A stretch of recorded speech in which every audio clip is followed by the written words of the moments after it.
Hello everyone, कैसे हैं आप लोग? बढ़िया। हम लोग की रिवीजन सीरीज चल रही थी।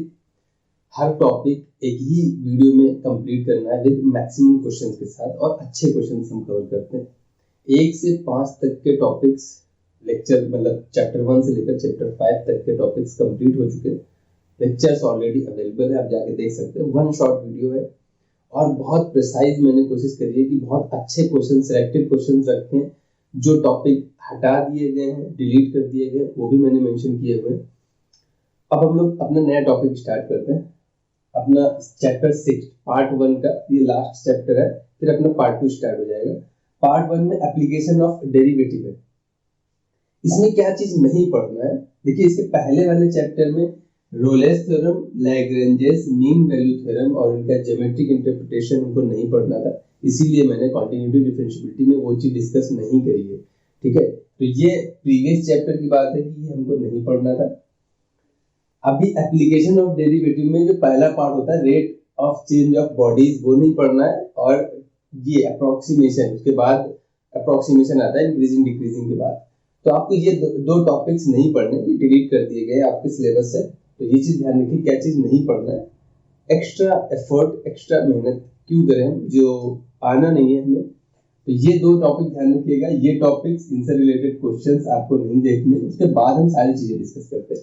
एक चीज ध्यान रखिए, ये टॉपिक इतना अच्छा है, इससे क्वेश्चन आता कंपलसरी है, लेकिन मैक्सिमम टाइम में आप ये मान लीजिए 80 to 90% केसेस में जो क्वेश्चन आता है वो तो मैक्सिमम मिनिमा से आता है। या तो थ्योरेटिकल क्वेश्चन आएगा, कोई फिगर वगैरह दे देगा, जैसे कोण वगैरह दे दिया गया, या जो भी आता है स्फीयर वगैरह दे दिया गया, इसका मैक्सिमम वॉल्यूम पूछ लेता है, जो भी पूछता है इससे रिलेटेड क्वेश्चन आ जाता है। या फिर एक इक्वेशन दे देगा, इससे कहेगा इसके किस पॉइंट पे ये लोकल मैक्सिमा देगा, किस पॉइंट पे मिनिमा देगा, या एब्सोल्यूट मैक्सिमा मिनिमा देता है। मैक्सिमम केसेस में इसी से क्वेश्चन आते हैं, और 6 मार्क्स का या 4 मार्क्स का क्वेश्चन बनता है।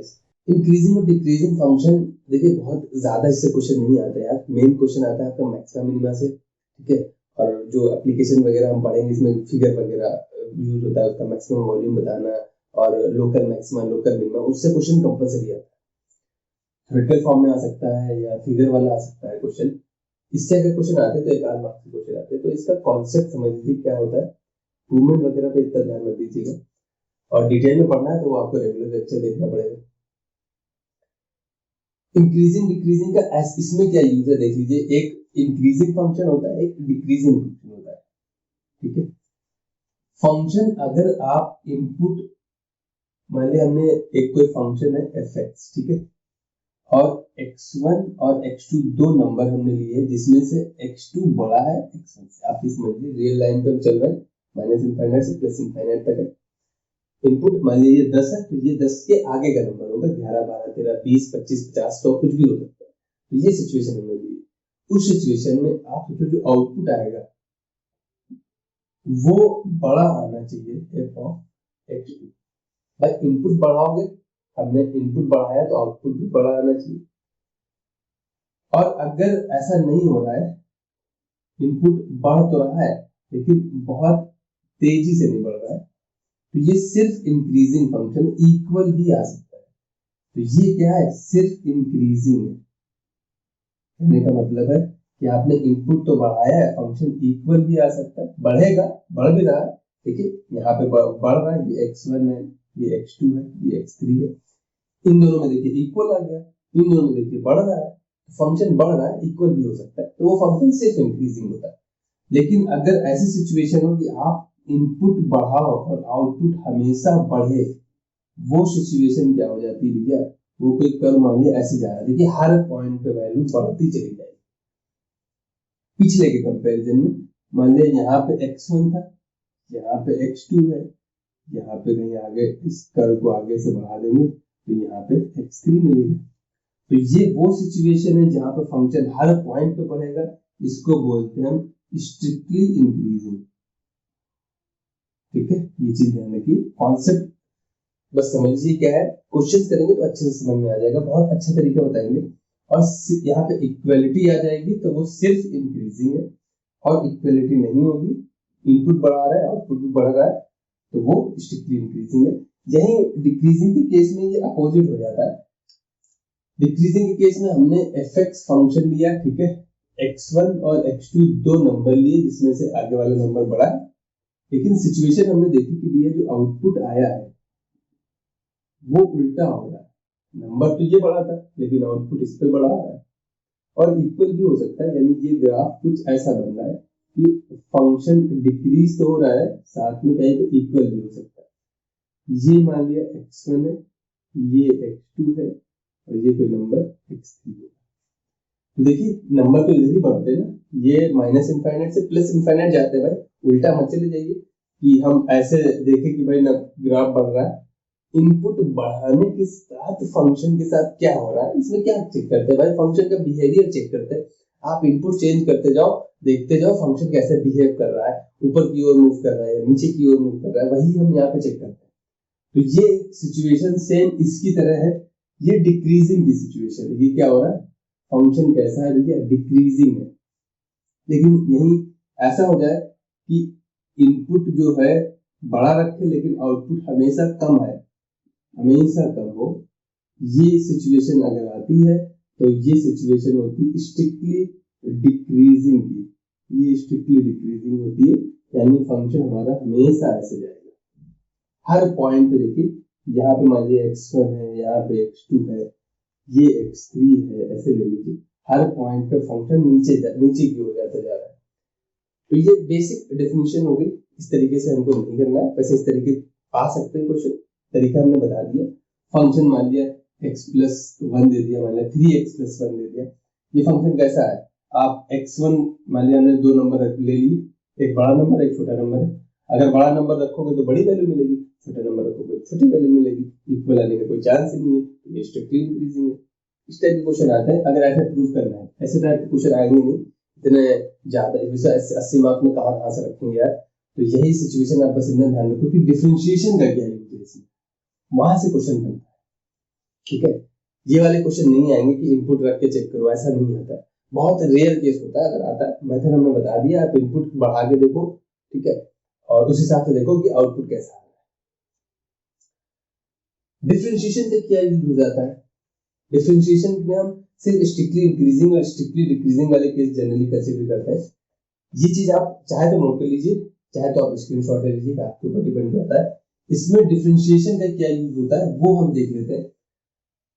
डिफरेंशिएशन का कहां से यूज हो गया, आप सोचो ना, स्ट्रिक्टली इंक्रीजिंग वाले केस में जब फंक्शन इंक्रीजिंग है तो किसी पॉइंट पे अगर आप टेंजेंट बनाओगे, किसी पॉइंट पे भाई डेरिवेटिव का क्या मतलब होता है, स्लोप ऑफ टेंजेंट, और यही क्या होता है, tan थीटा होता है, या dy बाय dx लिखते हैं इसी चीज को।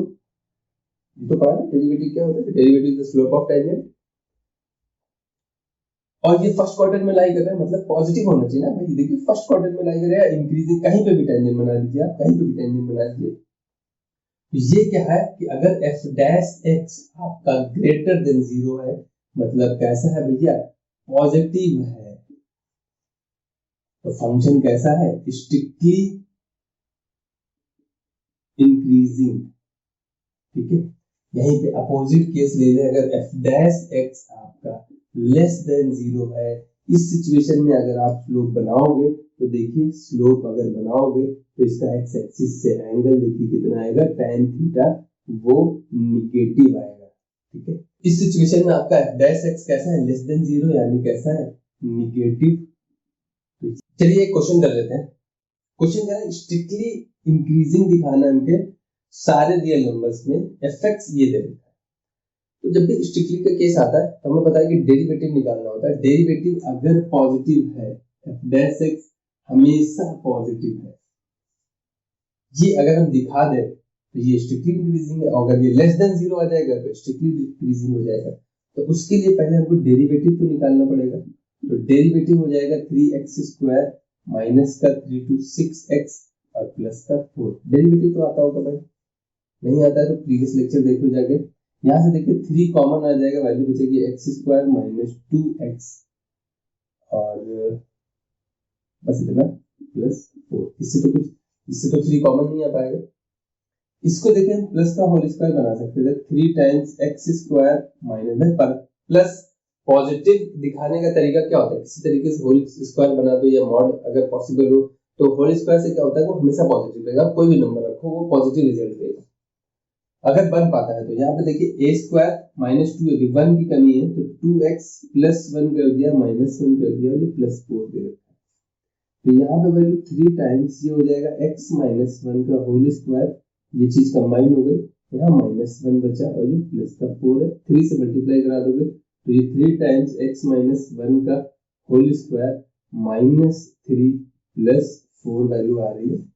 तो यहाँ पे वैल्यू क्या आ रही है, 3 टाइम्स x माइनस 1 का होल स्क्वायर प्लस 1। एक चीज देखिए, ये हमेशा वैल्यू, ये तो हमें पता है कि x माइनस 1 का होल स्क्वायर हमेशा पॉजिटिव नंबर आएगा और प्लस में 1 है, यहाँ माइनस होता तो ऐसी सिचुएशन आ सकती थी कि ये वैल्यू 0 भी हो जाएगी, ऐसी सिचुएशन आ सकती थी। लेकिन इस सिचुएशन में ये हमेशा कैसा है, this is positive for all real. हमें पता चल गया कि ये जो क्वांटिटी आई है ये हमेशा पॉजिटिव रहेगी यार, कोई भी रियल नंबर रख के देख लो यार, जहां पे क्या होगा, ये होल स्क्वायर हो जाएगा और होल स्क्वायर होके प्लस में 1 ही करना, माइनस नहीं करना, तो वैल्यू बढ़ती चली जाएगी।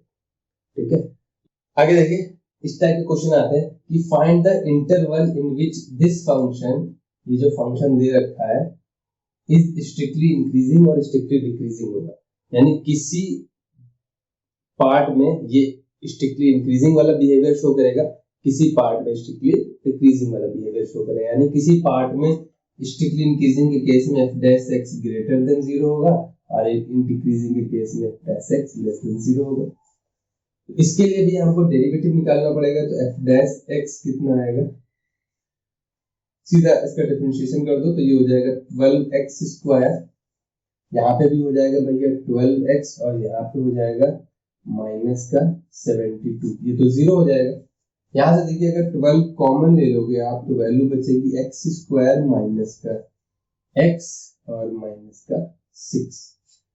इसके फैक्टर करना क्वाड्रेटिक क्वेश्चन के आते हैं, इसका इससे मल्टीप्लाई कराते हैं तो माइनस 6 आ रहा है, इसके ऐसे फैक्टर करने होते हैं जिनको ऐड सब्ट्रैक्ट करें तो ये वैल्यू मिली और मल्टीप्लाई कराने पे ये आ जाए। तो मुझे दिख रहा है -3 और 2 बनेगा, क्योंकि इनको आप ऐड करोगे तो -1 आ जाएगा और मल्टीप्लाई कराओगे तो -6 आएगा। ये चीजें आपने पढ़ रखी होंगी। तो 12 ये हो जाएगा x माइनस 3 एक ब्रैकेट में और x प्लस 2 एक ब्रैकेट में।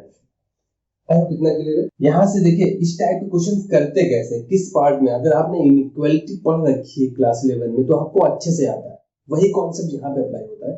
हम हमेशा करते क्या है कि x का कोफिशिएंट पॉजिटिव 1 करते हैं हमेशा, उसके बाद क्रिटिकल पॉइंट्स निकालते हैं। इसके क्रिटिकल पॉइंट्स कितने आ रहे हैं, इसके क्रिटिकल पॉइंट्स आ रहे हैं, अगर हम क्रिटिकल पॉइंट्स की बात करें, क्रिटिकल पॉइंट्स की बात करें तो एक है 3 और एक है -2। इन फैक्टर्स को 0 रख के निकालते हैं। इनइक्वालिटी आपने पढ़ रखी ना, वही यही चीज आपके लीनियर प्रोग्रामिंग में भी यूज होती है। तो ये अच्छे से समझ लीजिए इसको करते कैसे हैं। आपने क्रिटिकल पॉइंट्स निकाल लेने, फैक्टर करने के बाद क्रिटिकल पॉइंट x कोफिशिएंट का +1 होना चाहिए, उसके बाद ऐसा ना हो 3 - x नहीं लिखना है, ये गलत है, वरना गलत हो जाएगा साइन। वेरिएबल पहले होना चाहिए और उसका कोफिशिएंट +1 होना चाहिए, उसके बाद क्रिटिकल पॉइंट्स आ रहा है, इसका 3 आएगा और इसका -2 आएगा। रियल लाइन में पहले -2 आता है फिर 3 आता है, ठीक है, हमेशा यही होता है। इस साइड से आपको लिखना है प्लस माइनस प्लस, ठीक है, हमेशा ये प्रोसेस फॉलो होता है। अगर इनइक्वालिटी पढ़ रखी होगी ना, ग्रेटर देन 0 के लिए पॉजिटिव यहाँ मिलेगा, लेस देन 0 के लिए नेगेटिव यहाँ मिलेगा। ये अगर आपने नहीं पढ़ा है तो इनइक्वालिटी का थोड़ा सा लेक्चर रिवाइज कर लीजिए जाके। तो ये क्रिटिकल पॉइंट्स हमने इधर मेंशन कर दिए, क्रिटिकल पॉइंट हमको पता चल गया -2 और +3। अगर ये चीज प्लस माइनस साइन आपको दिक्कत कर रहा है, ये 11 पढ़ाते थे ना, ऐसे वेव बनाते हैं, इस साइड से प्लस माइनस प्लस लिखते हैं, ठीक है। अब हमको पता है ग्रेटर देन 0 हमको इस रीजन में मिल रहा है और इस रीजन में मिल रहा है, और नेगेटिव हमको इस रीजन में मिल रहा है, यानी कि इस रीजन और इस रीजन में फंक्शन इंक्रीजिंग होगा और इस रीजन में फंक्शन डिक्रीजिंग होगा। ऐसे नहीं समझ में आ रहा है कि ये कॉन्सेप्ट आपको नहीं पता है, जिन बच्चों ने नहीं पढ़ रखा है कि क्रिटिकल पॉइंट्स प्लॉट करते हैं और राइट साइड से इस साइड से प्लस माइनस अल्टरनेट लिखते हैं, अगर वो कॉन्सेप्ट आपने नहीं पढ़ा है कोई दिक्कत नहीं, इस ऐसे समझ लीजिए। हमारे पास रीजन कितने बन गए, रीजन कितने बन गए भैया, 1 2 3 रीजन बने हमारे पास। इस रीजन में कोई भी नंबर उठा लो, 3 के बाद 4 5 6 कोई भी नंबर उठा के रखो, यहाँ पे 4 रखोगे तो ये वैल्यू प्लस होगी, ये वैल्यू प्लस होगी। तो सारे नंबर कैसे देंगे, इस साइड के सारे नंबर प्लस देंगे, इनके बीच का नंबर भाई इसके बीच में -1 आएगा, 0 आएगा, 1 2 3 आएगा, तो मान लिया 0 रख लेते हैं। चलिए 0 रखोगे तो यहाँ पे वैल्यू -3 और यहाँ पे वैल्यू 2, ओवरऑल निगेटिव आएगा कि नहीं आएगा, ये वैल्यू माइनस आएगा। ऐसे रख लो साइन यार। अगर आपको वो कॉन्सेप्ट नहीं पता है तो आप ऐसे कर सकते हो। अब इस इधर आ जाओ तो -3 -4 आएगा, -4 रखते तो -4 -3 और -4 + 2, ये भी माइनस और ये भी माइनस, दोनों माइनस माइनस मल्टीप्लाई हो गए, प्लस दे देंगे, ऐसे समझ लीजिए।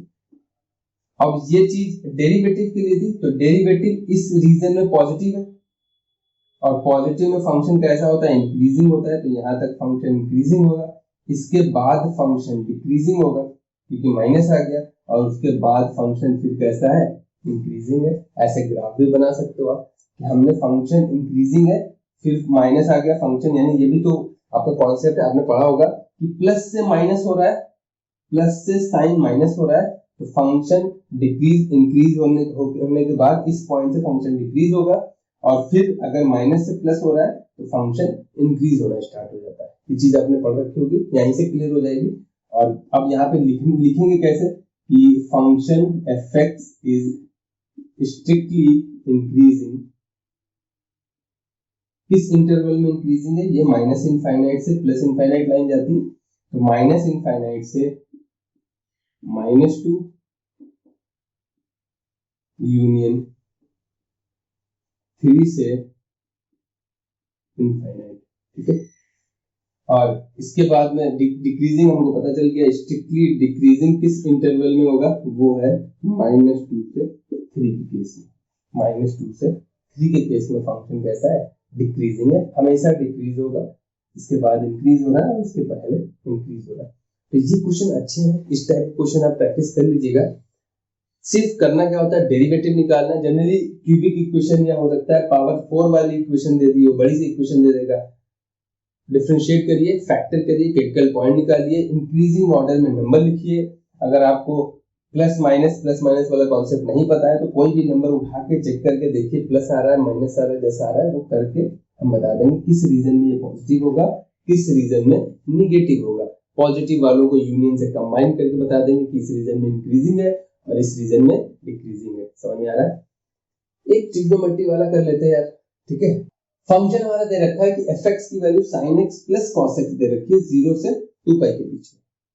यहाँ पे इन्होंने डिफाइन कर दिया, यहाँ पे डिफाइन नहीं था, मतलब ऑल रियल के केस थे। अगर वो कुछ रीजन डिफाइन कर देते, मान लिया -10 से 20 के बीच में, तो हम इनफाइनाइट तक थोड़ी ना जाते, 3 से 20 जाते और -10 से -2 तक जाते। वो इंटरवल डिफाइन होगा तो उस हिसाब से काम करेंगे, नहीं डिफाइंड है तो हमने जनरल पूरा लेके कर दिया, फिर सॉल्व किया। 0 से 2π के केस में हमें इसको बताना है फंक्शन इंक्रीजिंग है या डिक्रीजिंग है। सिर्फ साइन कॉस दिया होता तो हम बता देते किस रीजन में इंक्रीजिंग होगा, किस रीजन में डिक्रीजिंग होगा, लेकिन यहाँ पे दोनों को ऐड करके रखा है तो हमें सिंपली क्या करना है, डेरिवेटिव निकालना भी है। और डेरिवेटिव इसका होता है cos x और इसका होता है -sin x। ये चीज हमने पढ़ा रखी है, ठीक है। अब इसका क्रिटिकल पॉइंट निकालते हैं। क्रिटिकल पॉइंट क्या होता है, वो पॉइंट जिसपे ये 0 होगा, f(x) 0 होगा, यानी ये फैक्टर 0 आना चाहिए। तो ये 0 होता है जब जहां पे दोनों इक्वल हो जाते हैं, या ऐसे समझ लो कि इसको अगर आप 0 रखोगे, ये वैल्यू आ जाएगी tan x की वैल्यू 1। और tan x की वैल्यू 1 कहाँ होती है, जहां जहां पे x की वैल्यू, यानी ये दोनों इक्वल होते हैं, π/4 पे, π/4 पे ये 1 होता है। दूसरी जगह कहाँ पॉजिटिव होता है भाई, इस क्वाड्रेंट में π/4 पे ये +1 देगा, इसमें तो देगा नहीं, या नेगेटिव होगा, इसमें भी नेगेटिव होगा, मतलब यहाँ पे देगा। तो यहाँ पे आने के लिए इसको पाई प्लस π/4 करना पड़ेगा, यानी पाई प्लस π/4 करेंगे, उस क्वाड्रेंट में भी ये 1 देगा प्लस का, यानी x की वैल्यू आ रही है 5π/4। समझ में आ रहा है? तो ये दो नंबर हैं क्रिटिकल पॉइंट से। क्रिटिकल पॉइंट से आपको निकालना आना चाहिए। सिंपली डेरिवेटिव को 0 रख के निकालते हैं। यहाँ पे हमने क्या किया, इसको 0 रखा है और 0 रखा तो tan x की वैल्यू 1 आई। tan x की वैल्यू 1 कहाँ होती है, फर्स्ट क्वाड्रेंट में होगी और थर्ड क्वाड्रेंट में प्लस की 1 होगी। अब वही तरीका अपनाना है यार आपको, पहले π/4 आएगा, फिर क्या आएगा 5π/4। इस साइड से हम क्या लिखते हैं, प्लस माइनस प्लस। ये तरीका जो इसमें यूज करते हैं, क्रिटिकल पॉइंट निकालने के बाद प्लॉट कर दीजिए इंक्रीजिंग ऑर्डर में, उस साइड से प्लस माइनस प्लस। इस रीजन में लिमिट नहीं दे रखी थी तो हमने माइनस इनफाइनाइट पूरे रियल नंबर ले लिए थे। यहाँ पे इन्होंने लिमिट मेंशन कर रखी है, इधर हमें 0 तक जाना है और उधर 2 पाई तक ही जाना है। और अगर ये साइन लेने में दिक्कत होती है ना तो आप ये वाला कॉन्सेप्ट अप्लाई कर सकते हो। इनके बीच में ये पॉजिटिव आएगा कैसे पता चलेगा, इनके बीच में आपको देखिए, इसके लिए तो आप ग्राफ भी यूज कर सकते हो। कॉस का ग्राफ देखिए जरा कैसे होता है, कॉस का ग्राफ 0 पे ऐसे होता है, ऐसे चला जाता है, और साइन का ग्राफ जबकि यहाँ से उठता है और ऐसे जाता है। तो ये पाई/4 पे दोनों टकरा के आपस में ऊपर नीचे हो जाते हैं। तो ये cos x है अपना, ये cos x है और ये वाला sin x है। आप देखिए ना, अगर आप 0 ये पाई/4 पे इक्वल वैल्यू देके साइन बड़ा हो जाता है, cos छोटा हो जाता है।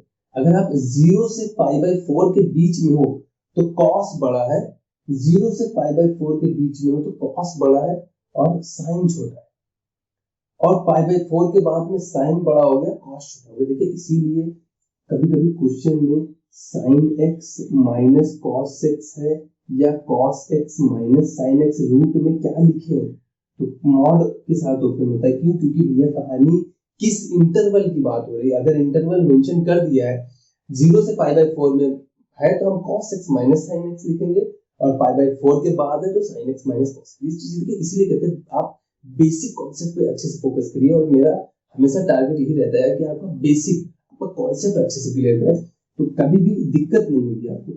तो यहाँ पे हमें पता चल गया कि आप 0 से पाई/4 में cos बड़ा होता है sin छोटा होता है, cos बड़ा होता है sin छोटा होता है, वैल्यू क्या आएगी प्लस की आएगी, उसके बाद में sin बड़ा हो जाता है cos छोटा हो जाएगा तो निगेटिव हो जाती है, फिर उल्टी कहानी हो जाएगी। तो इंक्रीजिंग हमें मिल रहा है इस रीजन में, यानी इसमें फंक्शन इंक्रीजिंग था, उसके बाद जैसे ही माइनस साइन आ गया तो वहां से फंक्शन डिक्रीजिंग हो जाएगा, और फिर साइन चेंज हो गया माइनस से प्लस तो फिर फंक्शन इंक्रीजिंग। अब स्ट्रिक्टली इंक्रीजिंग का इंटरवल क्या है, ये 0 से पाई/4 यूनियन 5 पाई/4 से 2 पाई, और स्ट्रिक्टली डिक्रीजिंग का केस क्या है, वो है पाई/4 से 5 पाई/4 के बीच में। आई होप इतना क्लियर है। तो इस टाइप का क्वेश्चन प्रैक्टिस कर लीजिएगा, इससे ज्यादा नहीं आएगा। क्वेश्चन दिया होगा क्या किसी इंटरवल में इंक्रीजिंग है, स्ट्रिक्टली इंक्रीजिंग है, स्ट्रिक्टली डिक्रीजिंग है, आपको डेरिवेटिव निकालना है, उसके क्रिटिकल पॉइंट निकालना है, प्लॉट करके रीजन बता देना है किसमें प्लस है किसमें माइनस है। ठीक है, नोट कर लीजिए। आगे देखते हैं तो क्या पढ़ना है, हमें पढ़ना है टेंजेंट्स एंड नॉर्मल। बहुत इजी कॉन्सेप्ट है, आप समझिए एप्लीकेशन ऑफ डेरिवेटिव में आगे जितनी चीजें पढ़ेंगे उनमें सबसे इजी ये चीज, ये एक्चुअल टोटल आपके क्लास 11 से रिलेटेड है। अगर क्लास 11 में आपने स्ट्रेट लाइन अच्छे से पढ़ रखा है तो बहुत इजी है। जिनको भी थोड़ा सा डाउट है स्ट्रेट लाइन में तो यहाँ पे देख लीजिए हमको क्या यूज करना होता है। एक फॉर्मूला आपने पढ़ा होगा, इक्वेशन ऑफ लाइन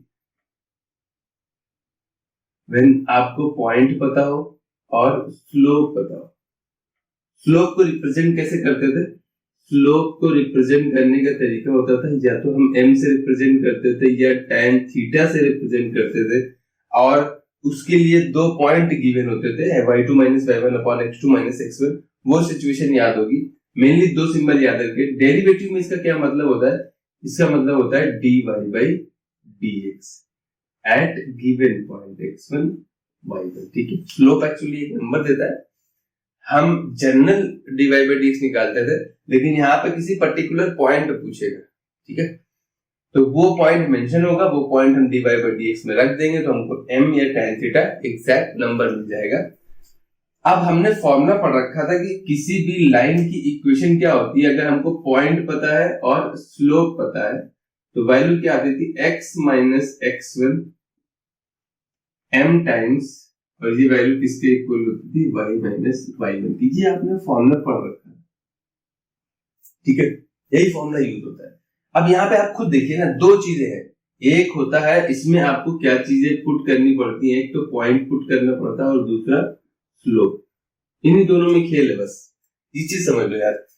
या तो पॉइंट मिसिंग होगा, किसी तरीके से पॉइंट निकलवाएगा, किसी तरीके से स्लोप निकलवाता था। अभी क्या है, सारा खेल यहाँ पे डिफरेंशिएशन पे है, तो डिफरेंशिएशन में m क्या है हमारा, m हमारा है स्लोप ऑफ टेंजेंट। जिसको हम रिप्रेजेंट करते हैं dy by dx at given point x1 y1। ठीक है, इसका मतलब होता है कि इस पॉइंट पे निकालना है। तो यानी ये लाइन हमारी किस में रिड्यूस हो गई, ये हो गई y minus y1 is equal to m की वैल्यू क्या हो गई dy by dx at point x1 y1, ये सफिक्स में लिखना है छोटा सा, इनटू में x minus x1। Exact line same. यहाँ पे स्लोप निकालने का तरीका डिफरेंट है, इसीलिए इक्वेशन थोड़ी सी डिफरेंट दिख रही होगी। यहाँ पे हम ये तरीका यूज करेंगे किसके लिए, इक्वेशन ऑफ टेंजेंट के लिए। क्लास 11 में आपने पढ़ रखा है तो इसको नोट करने की भी जरूरत नहीं है, फॉर्मूला आपको याद होगा। स्लोप और पॉइंट पता होती है तो इक्वेशन कैसे निकालते हैं भाई, ये वही फॉर्मूला लग रहा है, कोई नया नहीं लग रहा है इसमें जो आपको बहुत ज्यादा मेहनत करनी पड़े। हाँ, एक चीज और है कि हमने एक चीज और पढ़ी थी कि अगर दो चीजें आपस में परपेंडिकुलर है तो उनके स्लोप्स का प्रोडक्ट क्या होता है, -1। दो लाइंस आपस में परपेंडिकुलर है तो उनके स्लोप्स का प्रोडक्ट -1 होता है। तो m2 की वैल्यू क्या आ जाएगी, -1/m1। अगर हम एक कर्व बना दे कि एक फिगर हमारा देख लीजिए जरा, ये कोई fx है, ठीक है, इसके किसी पॉइंट इस पे हम ये टेंजेंट बना रहे हैं, तो ये हमारा जो टेंजेंट है किस पे, इस कर्व पे, ये पॉइंट हमने मान लिया कि x1 y1 है, तो ये हमारा थीटा होता है, ये हमने पढ़ रखा है ना, यही स्लोप होता है, ये सारी चीजें पढ़ रखी है। तो अगर हम इसी पॉइंट पे, इसी लाइन टेंजेंट पे एक परपेंडिकुलर ड्रॉ कर दे, परपेंडिकुलर इस लाइन पे परपेंडिकुलर होगी, तो ये लाइन इस कर्व की क्या हो जाएगी भैया, नॉर्मल हो जाएगी, और कुछ नहीं। तो नॉर्मल कोई नया चीज नहीं है, नॉर्मल के लिए हमें सिर्फ क्या करना होता है, इक्वेशन ऑफ नॉर्मल कितनी हो जाएगी, क्लास 11 का टोटल क्लास 11 का फॉर्मूला यूज हो रहा है y minus y1 is equal to, हमें पता है नॉर्मल जो होती है वो टेंजेंट पे परपेंडिकुलर होती है, तो उसका स्लोप उसके -1 अपॉन के इक्वल होगा टेंजेंट की, तो ये वैल्यू हो जाएगी -1 अपॉन में dy by dx, जो आपने निकाला था x1 y1 को, बस उसको -1 अपॉन में कर देना है और बाकी सारी चीजें एज इट इज रहनी हुई है। ये इक्वेशन आ जाएगी आपकी इक्वेशन ऑफ नॉर्मल में। बस आपको इक्वेशन ध्यान रखनी है, और इक्वेशन में कोई नई चीज नहीं है, सिर्फ स्लोप निकालने का तरीका डिफरेंट हुआ है, बाकी सारी चीजें सेम है। पॉइंट गिवन होगा, पॉइंट नहीं गिवन होगा तो स्लोप तो निकालना पता ही होगा। पॉइंट के लिए कुछ कंडीशन दे देगा, कहेगा कि दो कर्व आपस कट कर रहे हैं उस पॉइंट पे, तो उन दोनों को सॉल्व करके पहले वो पॉइंट निकाल लेंगे, उस पॉइंट से फिर हम अपनी कहानी शुरू करेंगे। ठीक है, अभी देखिए कोशिश करेंगे तो इसको और अच्छे से क्लियर हो जाएगा। आगे देखते हैं, ये दो पॉइंट अभी हम डिस्कस कर चुके हैं, equation of tangent, equation of normal, दोनों लगभग सेम होती है, बस यहाँ पे स्लोप का डिफरेंस रहता है, आपस में परपेंडिकुलर है, तो ये m है तो ये -1/m। कुछ पॉइंट में आपको मेनली दो पॉइंट ध्यान रखने हैं। अगर dy by dx उस पॉइंट पे 0 है, इसका मतलब क्या है, स्लोप 0। भाई स्लोप 0 कब होता है, यानी ये कह सकते हैं कि हम tan थीटा 0 है, ये कब होता है, जब लाइन हमारी x एक्सिस के पैरेलल आ जाए। ये x एक्सिस है और ये y एक्सिस है, लाइनें हमारी x एक्सिस के पैरेलल है, एक लाइन हो सकती है, मोर देन वन लाइन हो सकती है, हम एक जनरल फिगर बना दे रहे हैं, वो लाइन ऊपर भी हो सकती है नीचे भी हो सकती है, लेकिन x एक्सिस के पैरेलल है। अब क्वेश्चन कैसे पूछे जाते हैं इसमें, देखिए या तो कह देगा कि टेंजेंट x एक्सिस के पैरेलल है तो पॉइंट बताइए, मुझे पता है कि dy by dx 0 हो जाएगा, वहां से एक इक्वेशन बन जाएगी। अगर इनफाइनाइट हो जाए, इनफाइनाइट का मतलब पॉइंट कर रहा है इनफाइनाइट की ओर, ये कब होता था, जब tan थीटा 90 होता है, tan थीटा पॉइंट करता है इनफाइनाइट तब जब थीटा 90 होता है। तो इस सिचुएशन में क्या है, पैरेलल टू x एक्सिस आ रहा था, x एक्सिस, और इस सिचुएशन में क्या हो जाएगा, पैरेलल टू y एक्सिस। चलिए पहला क्वेश्चन स्टार्ट करते हैं। पहला पार्ट क्या कह रहा है कि एक कर्व दे रखा है और हमें इसमें टेंजेंट भी बताना है और नॉर्मल भी बताना है, हमें पॉइंट दे रखा है। पॉइंट निकालने की यहाँ दिक्कत नहीं है, सिर्फ टेंजेंट और नॉर्मल निकालना है। उसके लिए हमको dy by dx निकालना पड़ेगा। तो हम क्या करेंगे, differentiate this curve with respect to x, यहाँ पे मेंशन कर देंगे इस कर्व के नीचे। डिफरेंशिएट करोगे तो x का डिफरेंशिएशन क्या हो जाएगा, पावर प्रोडक्ट में आती है और एक पावर कम हो जाती है, तो 2/3 में से -1 करोगे तो -1/3 है, कोई दिक्कत है। प्लस यहाँ पे भी 2/3 आएगा इनटू y की पावर -1/3 और y का डिफरेंशिएशन क्या हो जाएगा dy/dx, क्योंकि हम x के रिस्पेक्ट में कर रहे थे, तो यहाँ dx/dx आता है, वो कैंसिल आउट हो जाता है, इसीलिए लिखते नहीं है। जिसके रिस्पेक्ट में करते हैं ना वो भी आता है, लेकिन वो कैंसिल आउट हो जाता है, ऊपर भी वही होता है नीचे भी वही है। यहाँ देखिए x के रिस्पेक्ट में कर रहे थे, लेकिन y आ गया तो y t आ जाता तो dt/dx आ जाता। ये चीजें आपने पढ़ रखी होगी डिफरेंशिएशन में। ये इक्वल किसके भैया, 0 के। हमको तो dy/dx निकालना था, देखिए 2/3 भी डिवाइड हो जाएगा, वो भी आप कॉमन लेके कैंसिल कर सकते हो, क्योंकि ये 0 नहीं होगा, इसका मतलब या तो सिंपली इसको उधर भेज दीजिए, तो dy/dx कितना आ जाएगा, -x की पावर -1/3 अपॉन में y की पावर -1/3। कोई दिक्कत है, ये माइनस में आ रहा है। अब इसको ऊपर नीचे करने से, पावर को प्लस करने से कोई फायदा नहीं, क्योंकि हमको सिंपली पॉइंट रख देना होता है यहाँ पे। तो इसकी वैल्यू 1 रखेंगे, तो ये स्लोप ऑफ टेंजेंट है, चाहे तो आप लिख दो स्लोप ऑफ टेंजेंट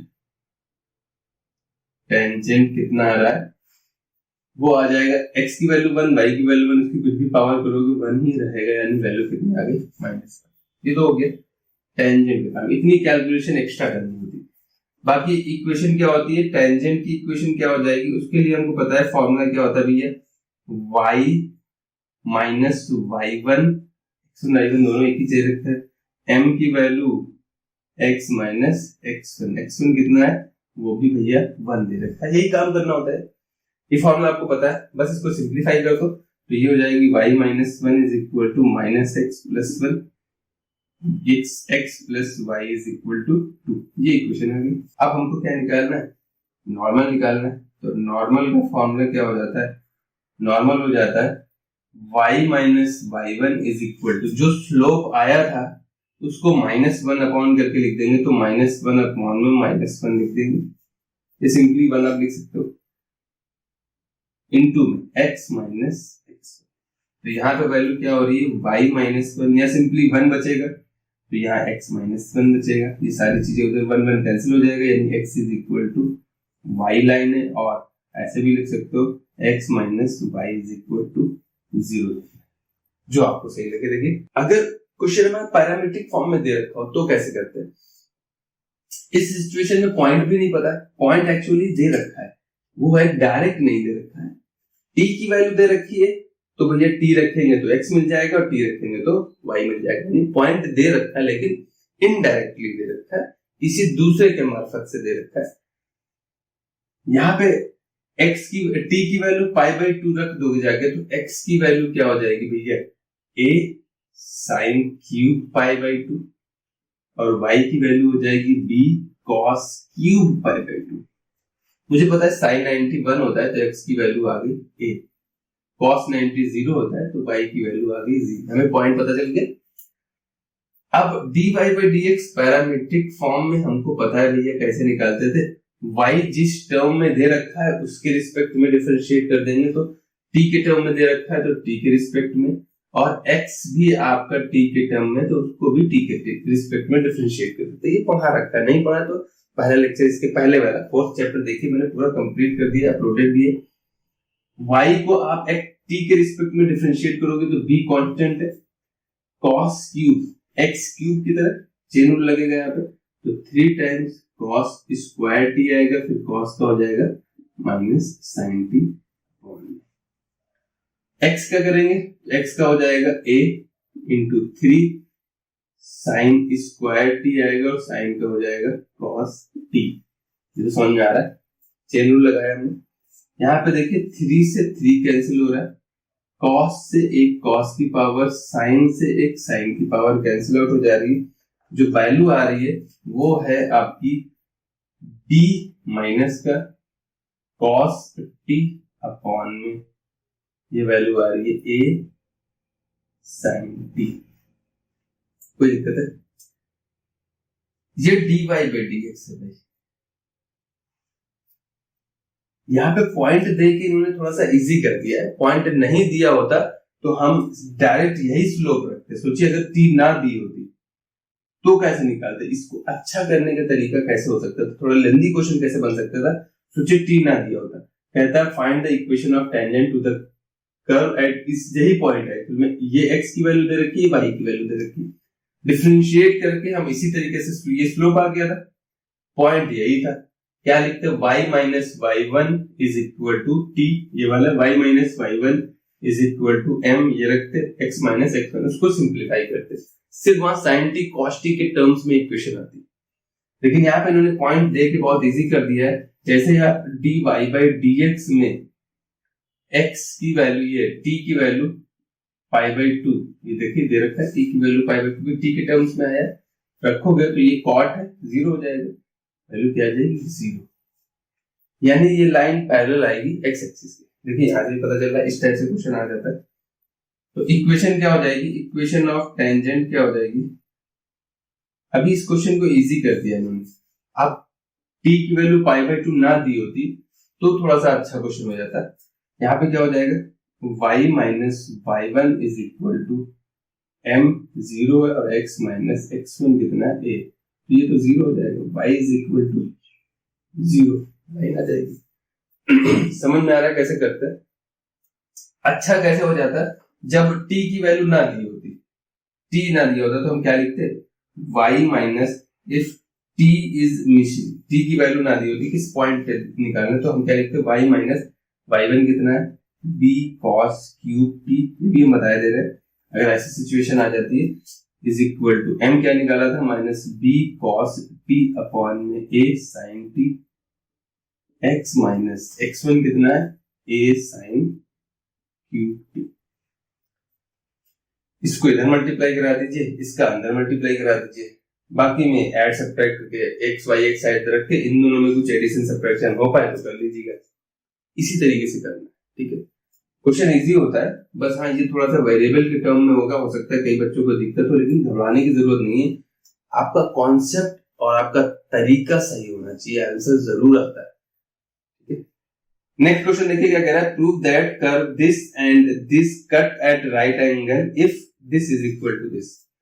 यहाँ पे हमको अगर ये इक्वल है तो हम प्रूव कर दें, इन्होंने ये दे रखा है, प्रूव कर दें कि दोनों राइट एंगल है, या आप ये कह सकते हो कि हम मान लेंगे कि ये दोनों राइट एंगल पे कट करते तो ये वैल्यू आनी चाहिए, यही तो होता है, या तो लेफ्ट साइड प्रूव कर दें या राइट साइड प्रूव कर दें, किसी एक साइड को तो हमको उठाना पड़ेगा, तो हम मान लेंगे या तो ये सही है तो हम दोनों का स्लोप प्रोडक्ट -1 दिखा देंगे, या ये कह देंगे कि हम मान रहे हैं कि दोनों राइट एंगल पे कट कर रहे हैं तो ये इक्वल आना चाहिए, k स्क्वायर की वैल्यू 1।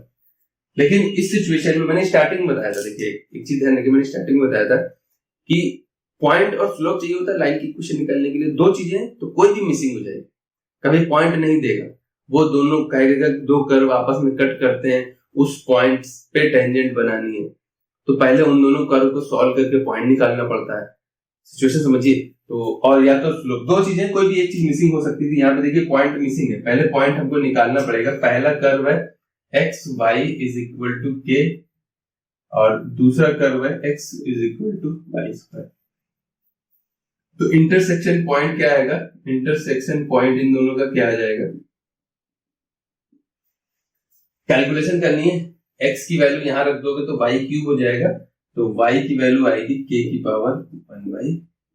समझ में आ रहा है भाई, x की वैल्यू यहां रखोगे तो y क्यूब हो गया, y की वैल्यू कितनी आ गई, k की पावर 1/3।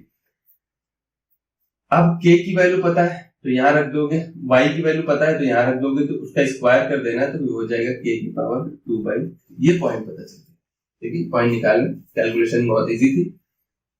अब स्लोप निकालना है, तो पहले कर्व को डिफरेंशिएट करो, डिफरेंशिएट करोगे तो वैल्यू कितनी आ जाएगी, यहाँ पे प्रोडक्ट रूल लगेगा, पहले x का करेंगे तो वैल्यू 1 हो जाएगी इनटू y प्लस y का करेंगे तो x एज इट इज रहेगा, ये हो जाएगा dy बाई dx, के तो कांस्टेंट हो गई जो 0 हो गई, तो dy बाई dx की वैल्यू आ रही है -y अपॉन में x।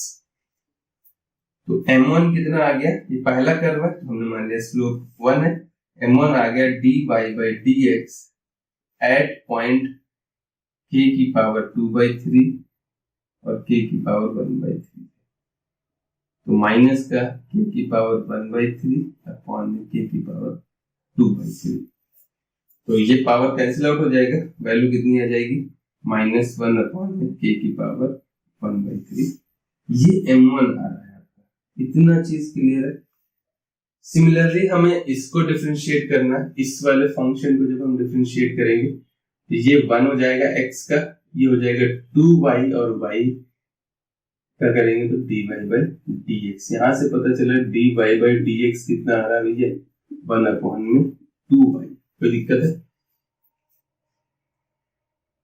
जब 1/2 आ रहा है तो m2 कितना हो जाएगा, उसमें हम पॉइंट रख देंगे, ये पॉइंट रख देंगे तो m2 आ जाएगा 1/2 टाइम्स के y की वैल्यू कितनी है k की पावर 1/3।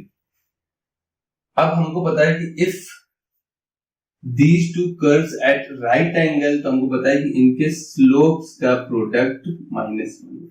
यहाँ पर बस इतना ध्यान रखिए, हम माने ले रहे हैं कि ये दोनों राइट एंगल पे कट कर रहे हैं, तो हम ये प्रूफ कर देंगे, या ये यूज करके हम फिर इनका स्लोप -1 दिखाते हैं। तो बेटर है आप ये मान लो कि ये दोनों राइट एंगल पे कट करते हैं, then we have to show that 8k² is equal to 1। m1 हमने निकाल लिया, कितना है -1 k की पावर 1/3 इंटू ये वैल्यू है 1/2 टाइम्स k की पावर 1/3 इज इक्वल टू -1। देखिए माइनस माइनस तो कैंसिल आउट हो जाएगा, 1/2 टाइम्स k की पावर कितनी आ जाएगी 2/3 बाई वो पावर ऐड हो जाएंगी तो 2/3 हो जाएगा, और वैल्यू कितनी है 1। क्रॉस मल्टीप्लाई करा देंगे तो वैल्यू कितनी आ जाएगी 2 टाइम्स k की पावर 2/3 की वैल्यू 1। अब सोचिए ये रैशनल पावर हटाने तो डिनोमिनेटर में जितनी पावर है उतना बोथ साइड पावर करनी पड़ेगी, तो पावर 3 कर दीजिए बोथ साइड, तो इधर भी होल क्यूब कर दीजिए और इधर भी होल क्यूब कर दीजिए। तो जैसे होल क्यूब करेंगे तो 2 का तो हो जाएगा 8 और ये k² और वैल्यू कितनी आ रही है 1। यही प्रूफ करना था। इस टाइप के क्वेश्चन पूछे जाते हैं, काफी पूछे जाते हैं कि दो कर्व आपस में परपेंडिकुलर है तो सिचुएशन बताइए, दो कर्व आपस में पैरेलल है तो सिचुएशन बताइए। लास्ट क्वेश्चन देखिए क्या कह रहा है, find the equation of tangent to the curve which is parallel to x axis. देखिए सेम इसी टाइप से आ जाएगा, which is parallel to x axis, which is parallel to y axis. तो यहाँ पे पॉइंट मिसिंग है, ठीक है। तो पहली बात तो हमें पॉइंट निकालना पड़ेगा, उसके लिए पहले हमें इसका स्लोप निकालना पड़ेगा। स्लोप कितना आएगा dy by dx करके, ये रूट x मान लीजिए, तो रूट x का हमने पहले बताया था 1/2 रूट x आता है तो वो 3x - 2 हो जाएगा। फिर अंदर वाले पार्ट का करेंगे तो 3 वैल्यू आती है, तो dy by dx कितना आ गया भैया 3/2 टाइम्स रूट में 3x - 2। और स्लोप ऑफ गिवन लाइन कितना आएगा, स्लोप ऑफ गिवन लाइन कितना आएगा, ये जो लाइन दे रखी है आपको इसका स्लोप कितना आएगा, इसका स्लोप होता है y = mx + c के फॉर्म में लिख दो तो या माइनस का x का कोफिशिएंट तो -4 अपॉन में y का कोफिशिएंट -2 है। ऐसे डायरेक्ट याद रखो, माइनस का x का कोफिशिएंट अपॉन में y का कोफिशिएंट, तो y का कोफिशिएंट -2 है, x का कोफिशिएंट 4 है, तो वैल्यू कितनी आ गई 2। कोई दिक्कत है, कैंसिल आउट हो जाएगा। अगर ये दोनों लाइन आपस में पैरेलल है, इनके गिवन क्वेश्चन के हिसाब से टेंजेंट और ये लाइन आपस में पैरेलल है, तो दो लाइन अगर पैरेलल होती हैं तो उनके स्लोप्स इक्वल होते हैं, तो ये स्लोप इसके इक्वल हो जाएगा, ये टेंजेंट का स्लोप है और ये लाइन का स्लोप है, तो ये दोनों आपस में इक्वल है, यानी 3/2 रूट 3x - 2 की वैल्यू कितनी है 2। ये गिवन है क्वेश्चन में कि ये पैरेलल लाइन है, पैरेलल लाइन है।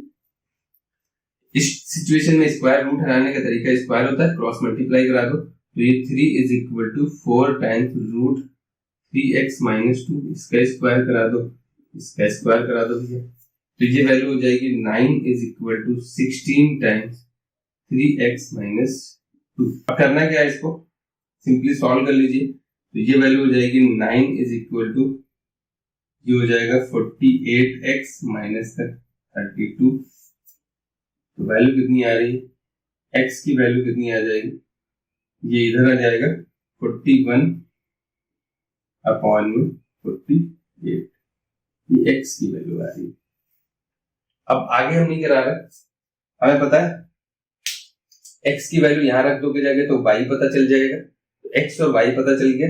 आगे देखते हैं मैक्सिमा और मिनिमा, मोस्ट इंपॉर्टेंट पार्ट है एप्लीकेशन ऑफ डेरिवेटिव, इससे क्वेश्चन बहुत बनते हैं, थ्योरेटिकल क्वेश्चन बन जाते हैं, या फिगर वाले क्वेश्चन बन जाते हैं, maximum volume, maximum surface area या वगैरह वगैरह जो भी है, पूरी कहानी मैंने यहाँ लिख दी है। जो आपके काम की है, रिवीजन बैच है यार, इसमें बहुत डीपली पढ़ना है, हर एक स्टेप्स अच्छे से समझना है, वो आप रेगुलर बैच में देखिएगा। मैंने वैसे पूरी कहानी यहाँ पे लिख दी है, इसको आपको बस समझा दे अच्छे से, वो समझ लीजिए। कोई फंक्शन हमने मान लिया fx डिफाइंड है a टू b क्लोज इंटरवल। हमें करना क्या है, जब भी आपको मैक्सिमा और मिनिमा फाइंड करना है तो हम पहले dy by dx निकालेंगे। मान लिया फंक्शन y के इक्वल है, dy by dx निकाल के क्रिटिकल पॉइंट्स निकालेंगे। भाई क्रिटिकल पॉइंट्स क्या होते हैं? क्रिटिकल पॉइंट्स वो पॉइंट्स होते हैं जिन पॉइंट्स पे डेरिवेटिव क्या होगा, जीरो होगा। कैसे पता चलेगा? डेरिवेटिव जीरो होने का मतलब है कि उन पॉइंट्स पे अगर आप टेंजेंट बनाओगे तो वो एक्स एक्सिस के पैरेलल टेंजेंट्स बनेंगी। अभी मैंने बताया था, अगर डेरिवेटिव जीरो है इसका मतलब है वो एक्स एक्सिस के पैरेलल लाइंस है, यानी कि हमें भैया उन्हीं पॉइंट्स पे मैक्सिमम और मिनिमम मिलता है जिन पे अगर हम टेंजेंट बनाते हैं तो वो भाई साहब एक्स के पैरेलल आते हैं। ये सिचुएशन समझ में आ गई। पहला और दूसरा पॉइंट कि पहले हमें dy by dx निकालना है और वो जीरो रख के क्रिटिकल पॉइंट निकालते हैं। क्रिटिकल पॉइंट्स ही वो पॉइंट्स होते हैं जिन पे हमें मैक्सिमा या मिनिमम मिलता है। अब किस पॉइंट पे मैक्सिमम? भाई हमारे पास तो यहाँ पे 4 पॉइंट आ गए। किस पॉइंट पे मैक्सिमा, किस पॉइंट पे मिनिमम मिले? मान लिया हमने कोई कर्व किया और -1 0 2 4, ये 4 पॉइंट आ गए। अब कौन सा पॉइंट भाई मैक्सिमा देगा, कौन सा मिनिमा देगा, वो कैसे? हमें तो ग्राफ में तो हमें दिख रहा है कि भाई यहाँ मैक्सिमम वैल्यू, यहाँ मिनिमम, यहाँ मैक्सिमम, यहाँ मिनिमम, कैसे पता चलेगा? इसके लिए हम डबल डेरिवेटिव निकालते हैं, d2y by dx स्क्वायर। उसमें ये पॉइंट्स जो वैल्यू आएगी d2y by dx स्क्वायर, मान लिया हमारी वैल्यू आ गई 2x - 1, इसमें ये पॉइंट रखेंगे, ये पॉइंट रखेंगे, ये पॉइंट रखेंगे, ये पॉइंट रखेंगे। बस हम साइन देखते हैं, क्वांटिटी नहीं देखते हैं, क्योंकि यहाँ पे तो डबल डेरिवेटिव के बाद आया है। मैक्सिमम मिनिमम तो फंक्शन देता है ना, फंक्शन की वैल्यू किस पॉइंट पे मैक्सिमम है, किस पॉइंट पे मिनिमम है, कितनी वैल्यू है, वो यहां से निकलेगी यहाँ पे रख के। ये जो डबल डेरिवेटिव है ये सिर्फ ये बता देगा कि आपको इनमें से ये पॉइंट मैक्सिमा देगा और ये पॉइंट मैक्सिमा देगा, ये दोनों पॉइंट मिनिमा देंगे। क्यों होता है ये? अगर आप वैल्यू रखते हो और अगर प्लस साइन आ रहा है तो मिनिमा देगा, माइनस साइन आ रहा है तो मैक्सिमा देगा। ऐसा क्यों होता है भाई? इसके लिए आपको थोड़ा सा पीछे का रिवीजन करा, बहुत डीपली मैंने समझा रहा, लेकिन हल्का सा नॉलेज होना बहुत जरूरी है। ये क्यों हो रहा है भाई? प्लस पे मिनिमा दे रहा है, माइनस पे मैक्सिमा दे रहा है, ऐसा क्यों?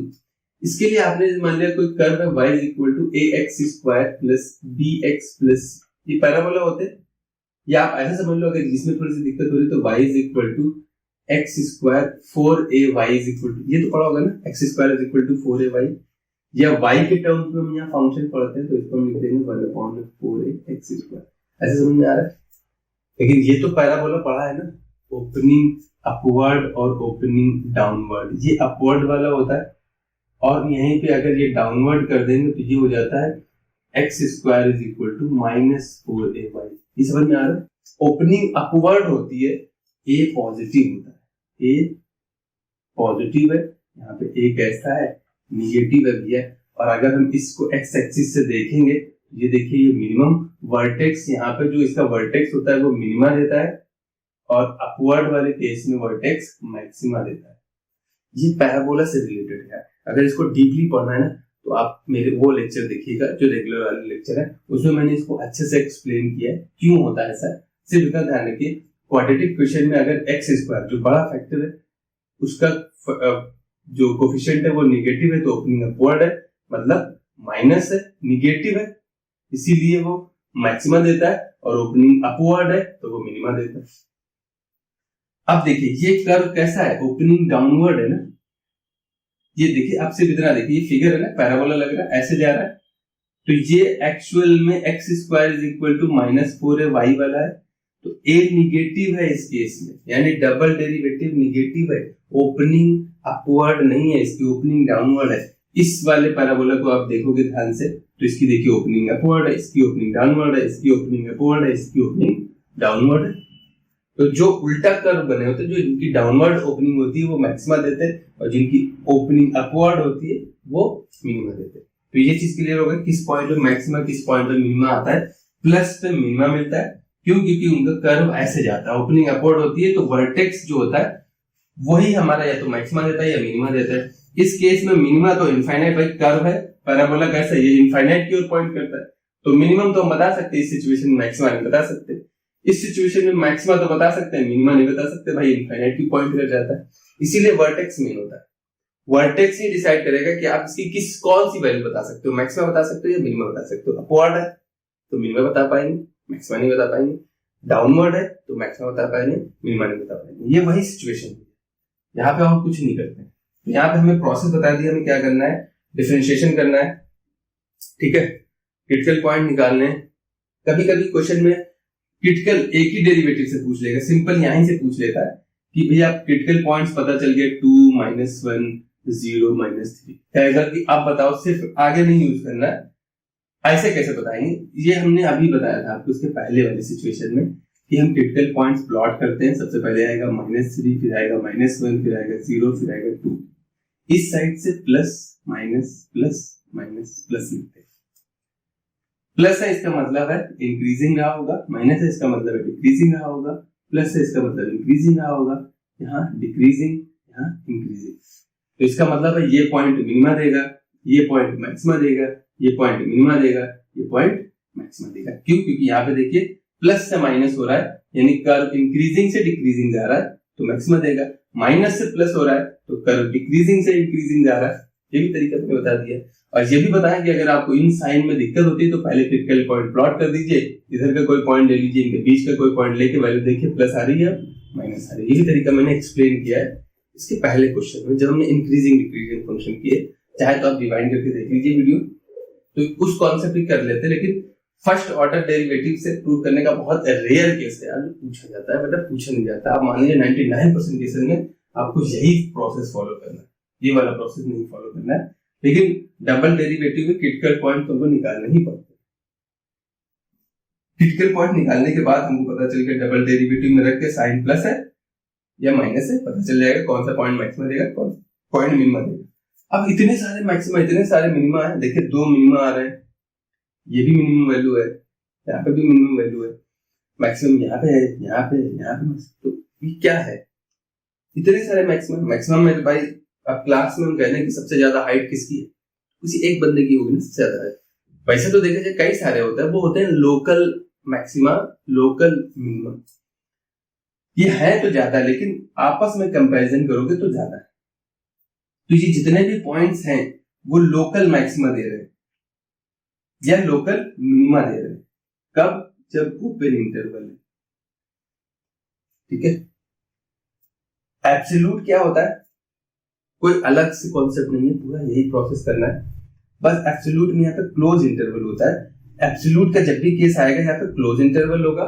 सिर्फ लोकल मैक्सिमम मिनिमा का है तो एंड पॉइंट्स पे हम कोई वैल्यू नहीं चेक करते, लेकिन एब्सोल्यूट के केस में हम एंड पॉइंट पे वैल्यू चेक करते हैं। हो सकता है कि एंड पॉइंट पे मैक्सिमम वैल्यू मिल जाए, हो सकता है कर्व ऐसे ही स्टार्ट हुआ हो और ऐसे चला गया हो सकता है कर्व ऐसे ही स्टार्ट हुआ और ऐसे चला गया हो। इस सिचुएशन में करते क्या है, क्रिटिकल पॉइंट्स पे वैल्यू तो चेक करते ही करते हैं, साथ में एंड पॉइंट पे भी फंक्शन की वैल्यू चेक करते हैं। फंक्शन जो आपका है, ये जो फंक्शन है इसमें ये क्रिटिकल पॉइंट्स की भी वैल्यू निकाल के देखेंगे कितनी आ रही है। मान लिया 1 पे वैल्यू आ रही है, इन सब पे वैल्यू निकालेंगे, 1 पे 5, 1 पे 10, 1 पे 20, 1 पे -7 और 1 पे वैल्यू आ गई जाए। और एंड पॉइंट्स जो आपके थे 1 पे मान लिया 25 आ गए और 1 पे -8 आ गई। तो आप जब कंपेयर कराओगे, जब एब्सोल्यूट का केस आ जाएगा तो ये तो एंड पॉइंट थे, तो एंड पॉइंट पे देखिए मैक्सिमम मिल गया, सबसे मैक्सिमम वैल्यू। सारे जो वैल्यूज आपने निकाले सबसे बड़ी वैल्यू कौन सी है, तो यहाँ पे देखिए वो क्रिटिकल पॉइंट पे भी हो सकती है, वो एंड पॉइंट पे भी हो सकती है। और सबसे मिनिमम वैल्यू वो एंड पॉइंट पे, यहाँ पे देखिए सबसे मिनिमम वैल्यू ये दे रहा है, सबसे कम हाइट y की यहीं पे, बाकी सब में इससे ज्यादा ही। तो यहाँ पे क्या है, एब्सोल्यूट मैक्सिमा एब्सोल्यूट मिनिमा क्या होता है, सारी क्रिटिकल पॉइंट्स पे वैल्यू और एंड पॉइंट पे वैल्यू कंपेयर कराएंगे। जो सबसे बड़ी वैल्यू है वो एब्सोल्यूट मैक्सिमा है, जो सबसे छोटी वैल्यू है वो एब्सोल्यूट मिनिमा है, ठीक है। तो एब्सोल्यूट मैक्सिमा मिनिमा कोई अलग से कॉन्सेप्ट नहीं करना है, बस यहाँ पे क्लोज इंटरवल होगा, यहाँ पे ओपन इंटरवल होगा, यानी यहाँ पे हमें एंड पॉइंट पे भी फंक्शन की वैल्यू चेक करनी है। ऐसा तो नहीं एंड पॉइंट पे वैल्यू ज्यादा है या कम है, ठीक है। बस यही पूरा कॉन्सेप्ट है यार मैक्सिमा मिनिमा का, कुछ नहीं करना है। फिर से हम ऐसे डिवाइस करा दे, फंक्शन दिया होगा, ठीक है, इंटरवल दिया होगा, नहीं दिया कोई दिक्कत नहीं, तो उस केस में हमें सिर्फ लोकल मैक्सिमा मिनिमा के बारे में ही बात करेंगे। इंटरवल दिया है तो क्लोज इंटरवल दिया है तो एब्सोल्यूट मैक्सिमम मिनिमम मेंशन होगा कि एब्सोल्यूट मिनिमा निकालिए, एब्सोल्यूट मैक्सिमम निकालिए। अब निकालने का प्रोसेस क्या है, सिंपली डिफरेंशिएशन करना है, dy by dx 0 रख के क्रिटिकल पॉइंट निकाल लेने, फिर डबल डेरिवेटिव में वो पॉइंट्स चेक करने, ठीक है। किस पॉइंट पे मैक्सिमा प्लस आ रहा है तो वो मिनिमा देगा, जिस पॉइंट पे माइनस साइन आ रहा है डबल डेरिवेटिव का तो वो पॉइंट मैक्सिमा देगा। अब उन पॉइंट्स को फंक्शन में रख के इस फंक्शन में रख के बताएंगे कितनी मैक्सिमम वैल्यू है, कितनी मिनिमम वैल्यू है।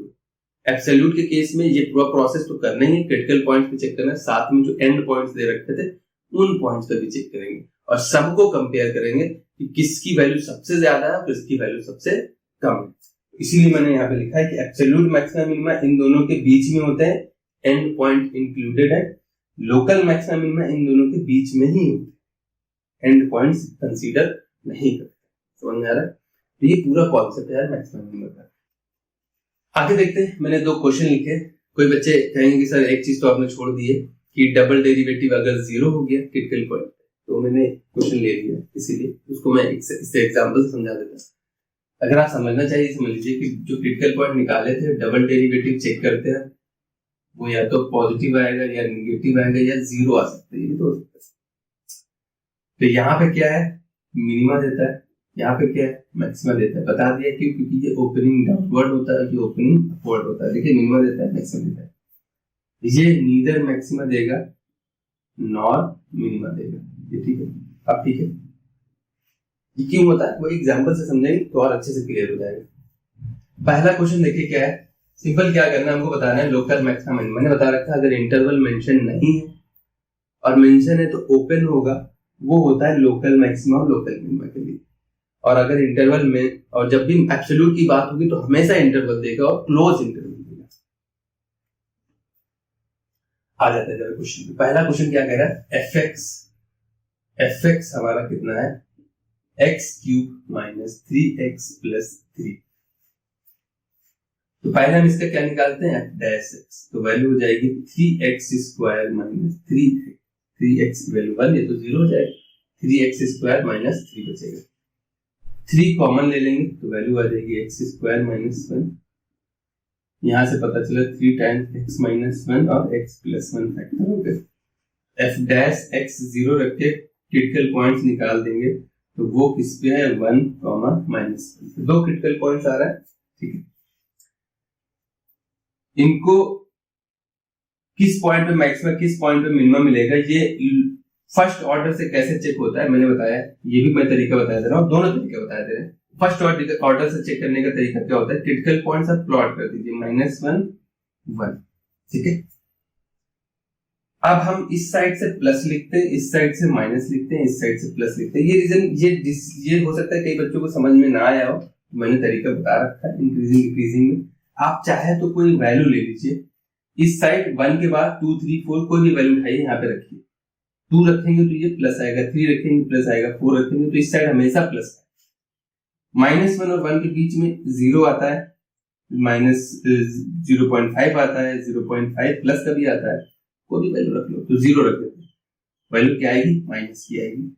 इस साइड उठा लो, -2, -3, -4 कोई भी वैल्यू रखोगे तो ओवरऑल प्लस ही आएगा। ये चीज समझ में आ गई। अब प्लस है इसका मतलब फंक्शन इंक्रीजिंग और डबल, ये तो हम डेरिवेटिव की बात कर रहे हैं ना, f'(x). इंक्रीजिंग डिक्रीजिंग में क्या पढ़ा था कि f'(x) अगर ग्रेटर देन 0 है तो फंक्शन इंक्रीजिंग होता है और f'(x) अगर लेस देन 0 है तो फंक्शन डिक्रीजिंग होता है, ये पढ़ रहे थे। इस रीजन में अगर f'(x) पॉजिटिव है, ये f'(x) ही तो था, ये जो क्रिटिकल पॉइंट निकाले हैं आपने f'(x) के ही तो निकाले हैं। f'(x) इस रीजन में इंक्रीजिंग रहा होगा, इस रीजन में डिक्रीज होना स्टार्ट हो गया होगा, यहां तक, यहां के बाद फिर इंक्रीज होना स्टार्ट हो गया होगा। अभी हम क्या देख रहे हैं, साइन प्लस से माइनस, ये देखिए फालतू की बहुत सारी थ्योरी लिखी हुई है आपके एनसीईआरटी में, उससे बचने का तरीका सबसे अच्छा है क्रिटिकल पॉइंट्स प्लॉट किए। आपको अगर ये प्लस माइनस वाला समझ में आता है, नहीं तो वैल्यू रख के चेक करिए, प्लस आ रहा है माइनस आ रहा है, ये तो हमेशा 100% सही होता है वैल्यू रख के चेक करने वाला। यहाँ पे क्या है, अब हमें पता चल गया प्लस से माइनस साइन हो रहा है, बहुत सारी थ्योरी लिख रखी है, प्लस से माइनस हो रहा है तो वहां पे इंक्रीजिंग से डिक्रीजिंग हो रहा है, मतलब मैक्सिमम देगा, और माइनस से प्लस हो रहा है मतलब डिक्रीजिंग से इंक्रीजिंग हो रहा है, तो वहां पे मिनिमा देगा। और आप ग्राफ में भी इस टाइप से ग्राफ बनाओगे ना, खुद ही पता चल जाएगा कि ये पॉइंट हमको मैक्सिमा देगा और ये पॉइंट हमको मिनिमा देगा। और हम लोकल की बात कर रहे हैं यहाँ पे, तो लोकल लिख नहीं रहे, आप समझ लीजिए लोकल मैक्सिमा लोकल मिनिमा। अब हम डबल डेरिवेटिव भी चेक कर लेते हैं कैसे होता है। डबल डेरिवेटिव वाला प्रोसेस क्या होता है, यहाँ तक तो हम करते ही करते हैं, क्रिटिकल पॉइंट निकाल लिए। अब हम क्या करते हैं, इसका डबल डेरिवेटिव करते हैं, एफ डबल डैश निकालिए। तो इसका डबल डेरिवेटिव कितना हो जाएगा, 6x है, ठीक है 6 से जाएगा, कोई दिक्कत है। हम दोनों मेथड बता दे रहे, फर्स्ट डेरिवेटिव से चेक करने का और सेकंड डेरिवेटिव। फर्स्ट डेरिवेटिव से चेक करना था, तुमने बता दिया कि ये मैक्सिमा देगा और ये मिनिमा देगा। क्यों, क्योंकि प्लस से माइनस साइन हो रहा है और माइनस से प्लस हो रहा है। इस कर्व को आप देख सकते हैं, जो हमने एरो बना रखा है, यहाँ पे मैक्सिमा होगा, यहाँ पे मिनिमा होगा। डबल डेरिवेटिव से चेक कर लेते हैं जरा। डबल डेरिवेटिव आ गया, एफ डबल डैश एक्स की वैल्यू पहले क्रिटिकल पॉइंट पे चेक करोगे तो -1 पे क्या आएगा, -6। आपको वैल्यू नहीं लिखनी होती, चाहे तो आप यहाँ पे सिंपल लिख सकते हो, ये कैसा है, नेगेटिव वैल्यू। क्वांटिटी से मतलब नहीं होता, कभी बड़ा नंबर हो, सिर्फ आप इतना देख लो कि ये माइनस का आ रहा है कि प्लस का आ रहा है, उससे भी काम चल जाएगा। तो ये -6 है, यहाँ पे हमने लिख दिया ये कैसी है, निगेटिव वैल्यू है, तो ये क्या देगा, local maxima. F double dash at 1 पे, ये दूसरा क्रिटिकल पॉइंट था, उस पे क्या आएगा, +6 यानी पॉजिटिव। तो उस पॉइंट पे क्या है, ये मिनिमा। ये चीज हम बता चुके, प्लस पे मैक्सिमा मिनिमा क्यों आता है, समझ में आ गया। आप इससे भी चेक कर सकते थे, इससे भी चेक कर सकते। अब कितनी वैल्यू आ रही है, एफ ऑफ 1 पे वैल्यू निकालो और एफ ऑफ -1 पे निकालो, देखिए कितनी मैक्सिमम मिनिमा वैल्यू आ रही है। एफ ऑफ 1 रखोगे तो ये -3 और ये +3 0 हो जाएगा, सिंपल वैल्यू आएगी 1। समझ में आ रहा, 1 हो जाएगा -3 +3, ये कैंसिल आउट हो जाएगा। -1 रखोगे तो ये वैल्यू हो जाएगी -1 और ये माइनस +3 फिर 3 6 में से 5। आपको देखिए पता भी चल रहा है कि कितनी मैक्सिमम वैल्यू है। इस पे मैक्सिमा है वो 5 है, इस पे मिनिमा है वो 1। कंपैरिजन समझ में आ रहा है, देखिए ये वैल्यू जाता है इससे।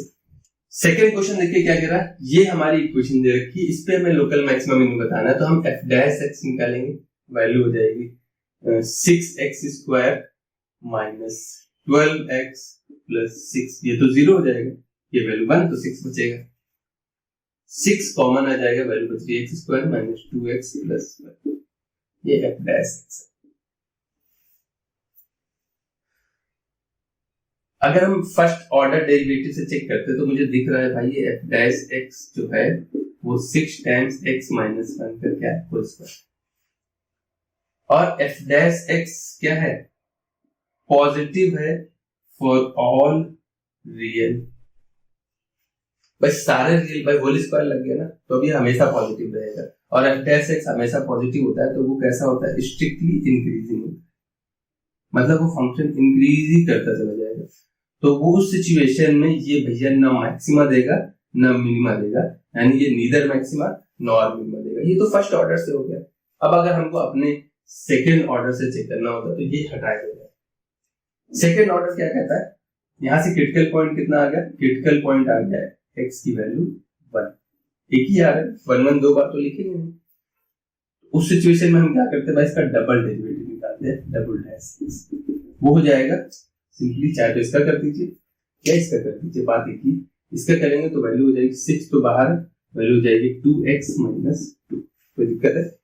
अब जैसे ही ये पॉइंट इस पे रखोगे, इसी पे तो चेक करते हैं, अगर ये क्रिटिकल पॉइंट रखते हैं, प्लस आ रहा है तो मिनिमा देगा, माइनस आ रहा है तो मैक्सिमा देगा। f डबल डैश 1 पे वैल्यू कितनी आ रही है, 0, तो ये क्या देगा, नीदर मैक्सिमा नॉर मिनिमा। समझ में आ रहा है, अगर डबल डेरिवेटिव 0 है आपका तो वो नीदर मैक्सिमा नॉर मिनिमा देता है, क्योंकि वो स्ट्रिक्टली इंक्रीजिंग होगा या स्ट्रिक्टली डिक्रीजिंग होगा। आगे देखते हैं, एब्सोल्यूट मैक्सिमा और एब्सोल्यूट मिनिमा वाले क्वेश्चन कर लेते हैं। एक हमने ट्रिग्नोमेट्रिक फंक्शन ले लिया, वरना आपको सब ट्रिग्नोमेट्रिक फंक्शन ले लिया, सारा क्वाड्रेटिक ले लिया, मैंने पॉलिनोमियल ले लिया।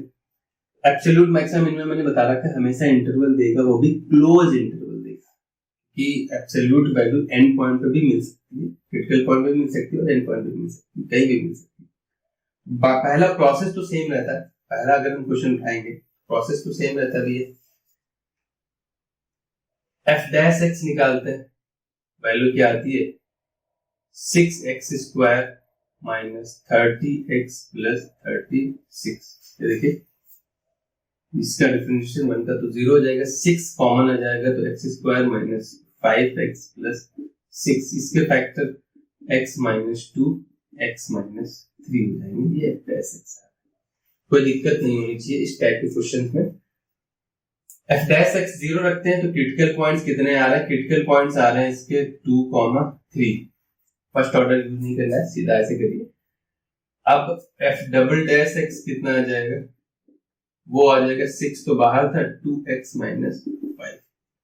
f'(x) की वैल्यू 2 पे कितनी आएगी, f'(x) की वैल्यू 3 पे, जो रखोगे तो 2 to 4 माइनस निगेटिव वैल्यू है।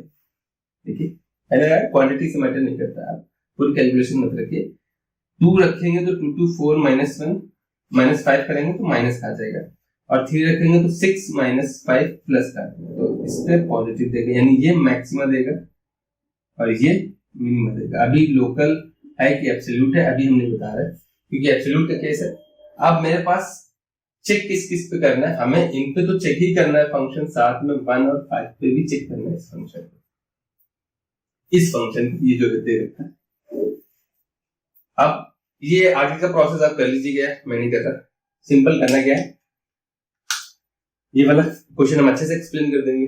यहाँ पे करना क्या है यार, आपको 4 वैल्यू निकालनी। क्या निकालनी है, f(1) एंड पॉइंट पे, f इसमें रखना है, इन किसी में नहीं रखना होता, फंक्शन की वैल्यू चेक करनी होती है। f(2) पे वैल्यू चेक करनी, f(3) पे वैल्यू चेक करनी और f(5) पे वैल्यू निकालनी।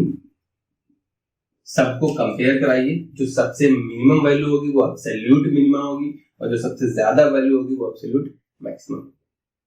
लोकल में क्या होता है कि इन दो को कंसीडर नहीं करते थे, इन्हीं पे मैक्सिमम मिनिमम मिलता है लोकल, बाकी एब्सोल्यूट इन पे भी मिल सकता है। ठीक है, तो हमें चारों निकाल के कंपेयर करानी, वो बता देंगे कि वो एब्सोल्यूट मैक्सिमम है और वो एब्सोल्यूट मिनिमम। ठीक है, क्वेश्चन नंबर 2 कह रहा है, इसमें हमें एब्सोल्यूट मैक्सिमम मिनिमम बताना है। अच्छे से देख लीजिए, इसको हम पूरा सॉल्व करेंगे। क्वाड्रेटिक क्वेश्चन पॉलिनोमियल वाले पहले कर चुके थे, इसलिए मैंने उसको पूरा एक्सप्लेन नहीं किया था। यहाँ पे देखिए f'(x) कितना आएगा, चेन रूल लगाएंगे, पहले x² का होता है 2x और फिर cos का हो जाएगा माइनस sin x, और sin का होता है cos x। इसको हम 0 रखते हैं। यहां से देखिए cos भाई क्रिटिकल पॉइंट के लिए क्या करते हैं, 0 रखते हैं तो cos कॉमन ले लेंगे, यहाँ 1 बचेगा, ये माइनस का 2 sin x।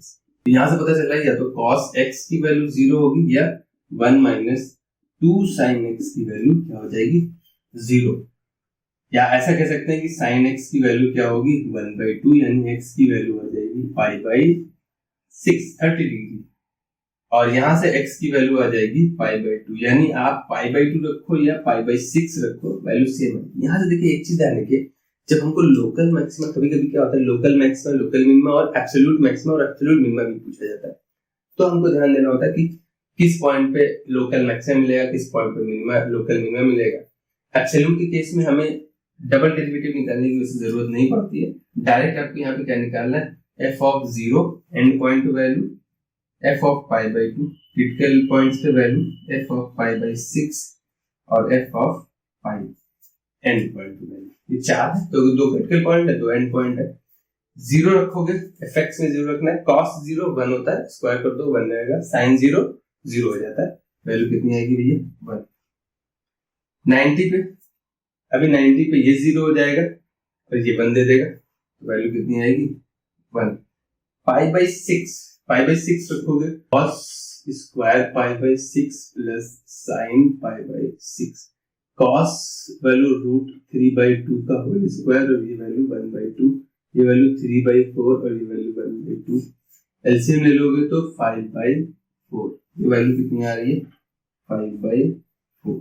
ठीक है, पाई पे वैल्यू cos π -1 का स्क्वायर और sin 0 जगह नहीं बना है। तो अब आगे लिखना क्या है, एब्सोल्यूट मैक्सिमा कितना आ रहा है, एब्सोल्यूट मैक्सिमा वैल्यू आ रही है 5/4, 1 से ज्यादा है, और एब्सोल्यूट मिनिमा आ रही है 1। 2 वैल्यूज पूछ रहा है, अगर पूछे किस पॉइंट पे आ रही है तो एब्सोल्यूट मैक्सिमा आ रहा है π/6 पे, और एब्सोल्यूट मिनिमा आ रहा है, कोई भी वैल्यू बता दे, तीनों बता दो, 0, π/2 और पाई, तीनों वैल्यू पे आ रहा है। तो ऐसी सिचुएशन में ये वैल्यू नहीं पूछेगा किस पॉइंट पे आ रहा है, सिंपल वैल्यू पूछता है कि एब्सोल्यूट मैक्सिमा कितना है, एब्सोल्यूट मिनिमा कितना है। प्रोसेस समझ में आ गया, simple absolute maxima absolute minima पूछ रहा है तो आपको डेरिवेटिव निकालना है, क्रिटिकल पॉइंट निकाल लेने हैं, उसके बाद क्रिटिकल पॉइंट और एंड पॉइंट पे वैल्यू फंक्शन की निकालनी है, इनकी वैल्यू, कभी बच्चे इसमें वैल्यू लगते, इससे नहीं मतलब फंक्शन की वैल्यू ना, वाई पता चलना है वाई कितना है, तो चारों पॉइंट पे निकाला, कंपेयर किया, ये सबसे ज्यादा थी तो ये एब्सोल्यूट मैक्सिमा है और बाकी मिनिमा है 0, π/2 और पाई पे। पॉइंट नहीं पूछ रहा है किस पॉइंट पे, उससे मतलब नहीं, सिर्फ मैक्सिमम वैल्यू पूछ रहा था, मिनिमम वैल्यू पूछ रहा था, वो हमने बता दी। ठीक है, यही आपको हर क्वेश्चन में करना है जिसमें अगर एब्सोल्यूट मैक्सिमा एब्सोल्यूट मिनिमा पूछ रहा है तो सिर्फ इसी तरीके से करना है, लोकल मैक्सिमा पूछ रहा है वही मैंने बता दिया। ठीक है, अब देखिए मोस्ट इंपॉर्टेंट पार्ट है, इससे क्वेश्चन 6 मार्क्स का आता है, मैक्सिमम मार्क्स का जो क्वेश्चन बनता है मैक्सिमम मिनिमा से, वो इन्हीं से बनता है। फिगर देगा, फिगर के अंदर हो सकता है इसके अंदर कोई कोन बनवा ले, या कोन के अंदर कोई सिलेंडर बनवा ले, या स्फीयर के अंदर कोई सिलेंडर बनवा दे, maximum volume maximum surface area का, इस टाइप के क्वेश्चन पूछे जाते हैं। ठीक है, इस टाइप के क्वेश्चन करने के लिए आपको फॉर्मूला तो पता होना चाहिए, तो फॉर्मूला हमने लिख दिया है, तरीका समझ लीजिए कैसे याद करना है, वो बहुत अच्छा है। स्क्वायर वगैरह का हमने लिखा नहीं, स्क्वायर सिंपल जो आपको हमेशा रटा होगा। ये क्यूब है, इस फिगर को हम क्यूब बोलते हैं,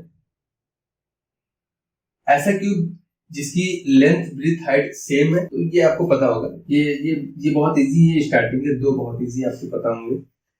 क्यूब दे रखा है, फेस एरिया मतलब पहला स्क्वायर, एक फेस का एरिया कितना हो जाएगा, ए स्क्वायर। वॉल्यूम पूछेगा तो लेंथ ब्रीथ और हाइट, एक कमरा समझ लीजिए, एक कमरे का वॉल्यूम कैसा होता है, लेंथ ब्रीथ और वो कितनी हाइट तक गया है, तो वही है, या सभी एक है तो सेम है तो ए क्यूब हो गया। सरफेस एरिया, एक सरफेस का एरिया ए स्क्वायर है, टोटल कितने होते हैं 6, तो वैल्यू कितनी आ गई, टोटल सरफेस एरिया आ गया 6a स्क्वायर। रेक्टेंगल में आपको पता है, ये चीज बताने की जरूरत नहीं है। सर्कल में आपको पता है, ये भी बताने की जरूरत नहीं, ये चीजें आप पढ़ते हुए आए, पाई स्क्वायर 2πr, ये आपने बहुत पहले पढ़ा था। बात करते हैं पहले सिलेंडर से। ठीक है, सिलेंडर आपको पता है बेलनाकार होता है, इस साइड बंद हो सकता है, कभी कभी हॉलो भी आता है, उस टाइप से हम फॉर्मूला अप्लाई करेंगे। फॉर्मूला समझ लीजिए तो सारी चीजें क्लियर हो जाएंगी। वॉल्यूम कैसे आता है, वॉल्यूम निकालने के लिए सबसे अच्छा तरीका, आप सोचो एक डिस्क ले लो, पहले सीडी चलती थी, सीडी एक सर्कल टाइप का होता है, सर्कल हमारा 2D फिगर है, स्फीयर हमारा 3D फिगर है, देखने में दोनों सेम लग रहे होंगे, लेकिन यहाँ पे आप फुटबॉल रख दीजिए, कोई बॉल रख दीजिए, वो है, यहाँ पे सिंपल एक छल्ला जो 2D में यहाँ पे चिपक जाएगा, वो समझ लीजिए एक सर्कल। अब ये जो फिगर है इसको याद कैसे रखना है, वॉल्यूम वगैरह कैसे याद रखना है, आप अभी हम डिस्क की बात करें तो वो एक डिस्क एक सर्कल हो गया। ठीक है, बॉल की बात नहीं कर रहे, स्फीयर की बात नहीं कर रहे, एक डिस्क, उसका वॉल्यूम कितना होता था, मतलब एरिया, 2D में हम एरिया बात करते हैं, 3D में हम वॉल्यूम की बात करते हैं। तो यहाँ पे जो एरिया था वो कितना था, πr स्क्वायर था। आप सोचो एक डिस्क हमने रखी, आप सोचो एक 2 का कॉइन ले लो, 2 का कॉइन तो यार सर्कल होता है, या 10 का कॉइन ले लो, अमीर आदमी, यहाँ पे 10 का कॉइन आप रखोगे, एक सर्कल, उसके ऊपर समझ लो 10-20 कॉइन हमने रख दिए। ठीक है, तो इतनी हाइट बन गई, तो ये एक सिलेंडर टाइप का बन जाएगा कि नहीं बन जाएगा। तो वही काम करना है कि πr स्क्वायर के सर्कल को आप h हाइट तक रखते चले जाओगे तो एक ऐसे टाइप का बन जाएगा, सिलेंडर टाइप का, उसी का वॉल्यूम आता है πr स्क्वायर h। याद देखिए, याद ऐसे रखना नहीं है, किसी से रिलेट करके याद करोगे, थोड़ा टाइम हम इस पे दे देंगे और फॉर्मूले यूज होंगे ना, वरना फिर आपको दिक्कत होगी। तो ये समझ में आया कैसे आ गया भाई, हमने क्या किया, सिंपल एक सर्कल लिया जिसका एरिया कितना होता है πr स्क्वायर, और वो सर्कल रखते चले कहां तक, h हाइट तक, तो वॉल्यूम आ गया। जैसे यहाँ पे इसका लेंथ विड्थ हाइट होता है। अब सरफेस एरिया दो तरह के होते हैं, एक होता है कर्व्ड सरफेस एरिया, बीच में कुछ नहीं है, सिर्फ हमने ऐसा समझ लीजिए, ये हम उस सिचुएशन की बात कर रहे हैं, हमने एक चादर ली, पतली सी चादर है किसी मेटल की, और उसको ऐसे राउंड करके सिलेंडर बना दिया, इसके बीच में कुछ नहीं, तो वो सिर्फ कर्व्ड बनाने में मेटल लगा है। लेकिन हमने पूरा बनाया अंदर से बाहर तक, तो वो टोटल सरफेस एरिया होता है कि अंदर भी मेटल है बाहर भी मेटल है, ऐसे पूरा कर्व तो है ही है। उस सिचुएशन में टोटल कैसे निकालते हैं, पहले देखिए कर्व कैसे निकलेगा। सर्कल एक छल्ला होता है, उसका सरफेस एरिया से कर्व, इसका सरफेस एरिया कितना होता है 2 पाई आर। एक रिंग हमने ली, रिंग के ऊपर बीच में कुछ नहीं है, सिर्फ रिंग। सरफेस एरिया मतलब एक वायर, सरफेस एरिया क्या होता है, उसको बनाने में कितना मेटल लगा। सर्कल एक वायर लीजिए, ऐसे बनाने में कितना वायर लगा है, इसका मतलब होता है सरफेस एरिया, तो वो 2 पाई आर होता है। तो आप सोचिए ना, एक कर्व बनाने में जैसे हमने वॉल्यूम निकाला था, उसी तरीके से एक छल्ला रखा, उसके ऊपर एच हाइट तक रखते चले गए, तो वो हो गया। और अगर हम टोटल सरफेस एरिया की बात करें तो ऊपर भी एक ढक्कन लगी है, ऐसे समझ लीजिए, और एक नीचे भी लगी है। तो पाई आर स्क्वायर का सर्कल वाला एरिया ऊपर भी है और पाई आर स्क्वायर सर्कल वाला एरिया नीचे भी है। तो 2 पाई आर तो ऊपर नीचे हो गया, और 2 पाई आर एच हमने टोटल कर्व वाला है, कर्व वाला 2 पाई आर एच। और 2 पाई आर एच में अगर आप ऊपर नीचे वाले सर्कल्स को भी ऐड कर दोगे, pi are square 2 pi are square हो जाएगा, वही निकलता है हमारा टोटल सरफेस एरिया। ठीक है, याद रखने का तरीका समझ लीजिए, ये जरूरी है, ना आप भूल जाएंगे। कोण की बात करें, एक ये एक्चुअल में ये इंटीग्रेशन से आता है कि हम रेडियस 0 से लेकर r तक ले आएंगे। ठीक है, रेडियस है हमारी और इसको हम इंटीग्रेट कर रहे हैं, तो ये उस तरीके से आता है। तो वो आपको नहीं देखना है, ट्रिक हम बता दे रहे हैं किस तरीके से याद रखते हैं। आपने इसका वॉल्यूम पढ़ा है, आप सोचो अगर हम इसमें इस तरीके से कट लगा दें, ये इस तरीके से, ठीक है, देखो 1 2 3 पार्ट हो जाएंगे इक्वल। सिलेंडर बनाने के लिए हमें 3 इक्वल पार्ट करने पड़ेंगे एक तरीके से। तो इसका 1/3 कितना होता है, इसका वॉल्यूम क्या होता है 1/3 पाई आर स्क्वायर एच। ठीक है, याद रखने का तरीका है, हम इसी तरीके से याद रखते हैं। हम सिलेंडर का याद रखते हैं, और सिलेंडर को अगर हम ऐसे मिला देंगे तो ये देखिए ये कोण बन गया, यही तो है बीच वाला फिगर, 1 2 3 हिस्से हुए, तो इसका वॉल्यूम कितना आएगा 1/3 of pi are square H. ठीक है, अब इसमें भी कर्व होता है और टोटल होता है। अगर हम कर्व वाली बात करें, नीचे वाला सोचिए सर्कल टेंट, जैसे आप बर्थडे पे कैप लगाते हैं, वो कर्व वाला है, सिर्फ कर्व वाला बनाने में लगा है। तो उस वाली सिचुएशन में क्या हो जाएगा, पाई आर एल, कर्व वाला होता है पाई आर एल। एल क्या है हमारा लेटरल हाइट, ये एल बोलते हैं इसको। आप इस राइट एंगल ट्रायंगल से ये निकाल सकते हो, एल कितना आ जाएगा √h² + r²। ठीक है, तो अगर हम कर्व वाले की बात करेंगे तो पाई आर एल होता है, जैसे यहाँ पे था। और अगर टोटल बात करेंगे तो पाई आर एल तो था ही था कर्व वाले में, नीचे एक सर्कल भी लगा, उसका पाई आर स्क्वायर भी होगा। पाई आर एल तो है ही है, प्लस पाई आर एल तो था ही था भाई, पाई आर एल तो था ही था, प्लस एक सर्कल और था pi are square. Pi r common ले लेंगे तो बचेगा एल प्लस आर, चाहे आप एल की वैल्यू रख दो, रूट में h² + r²।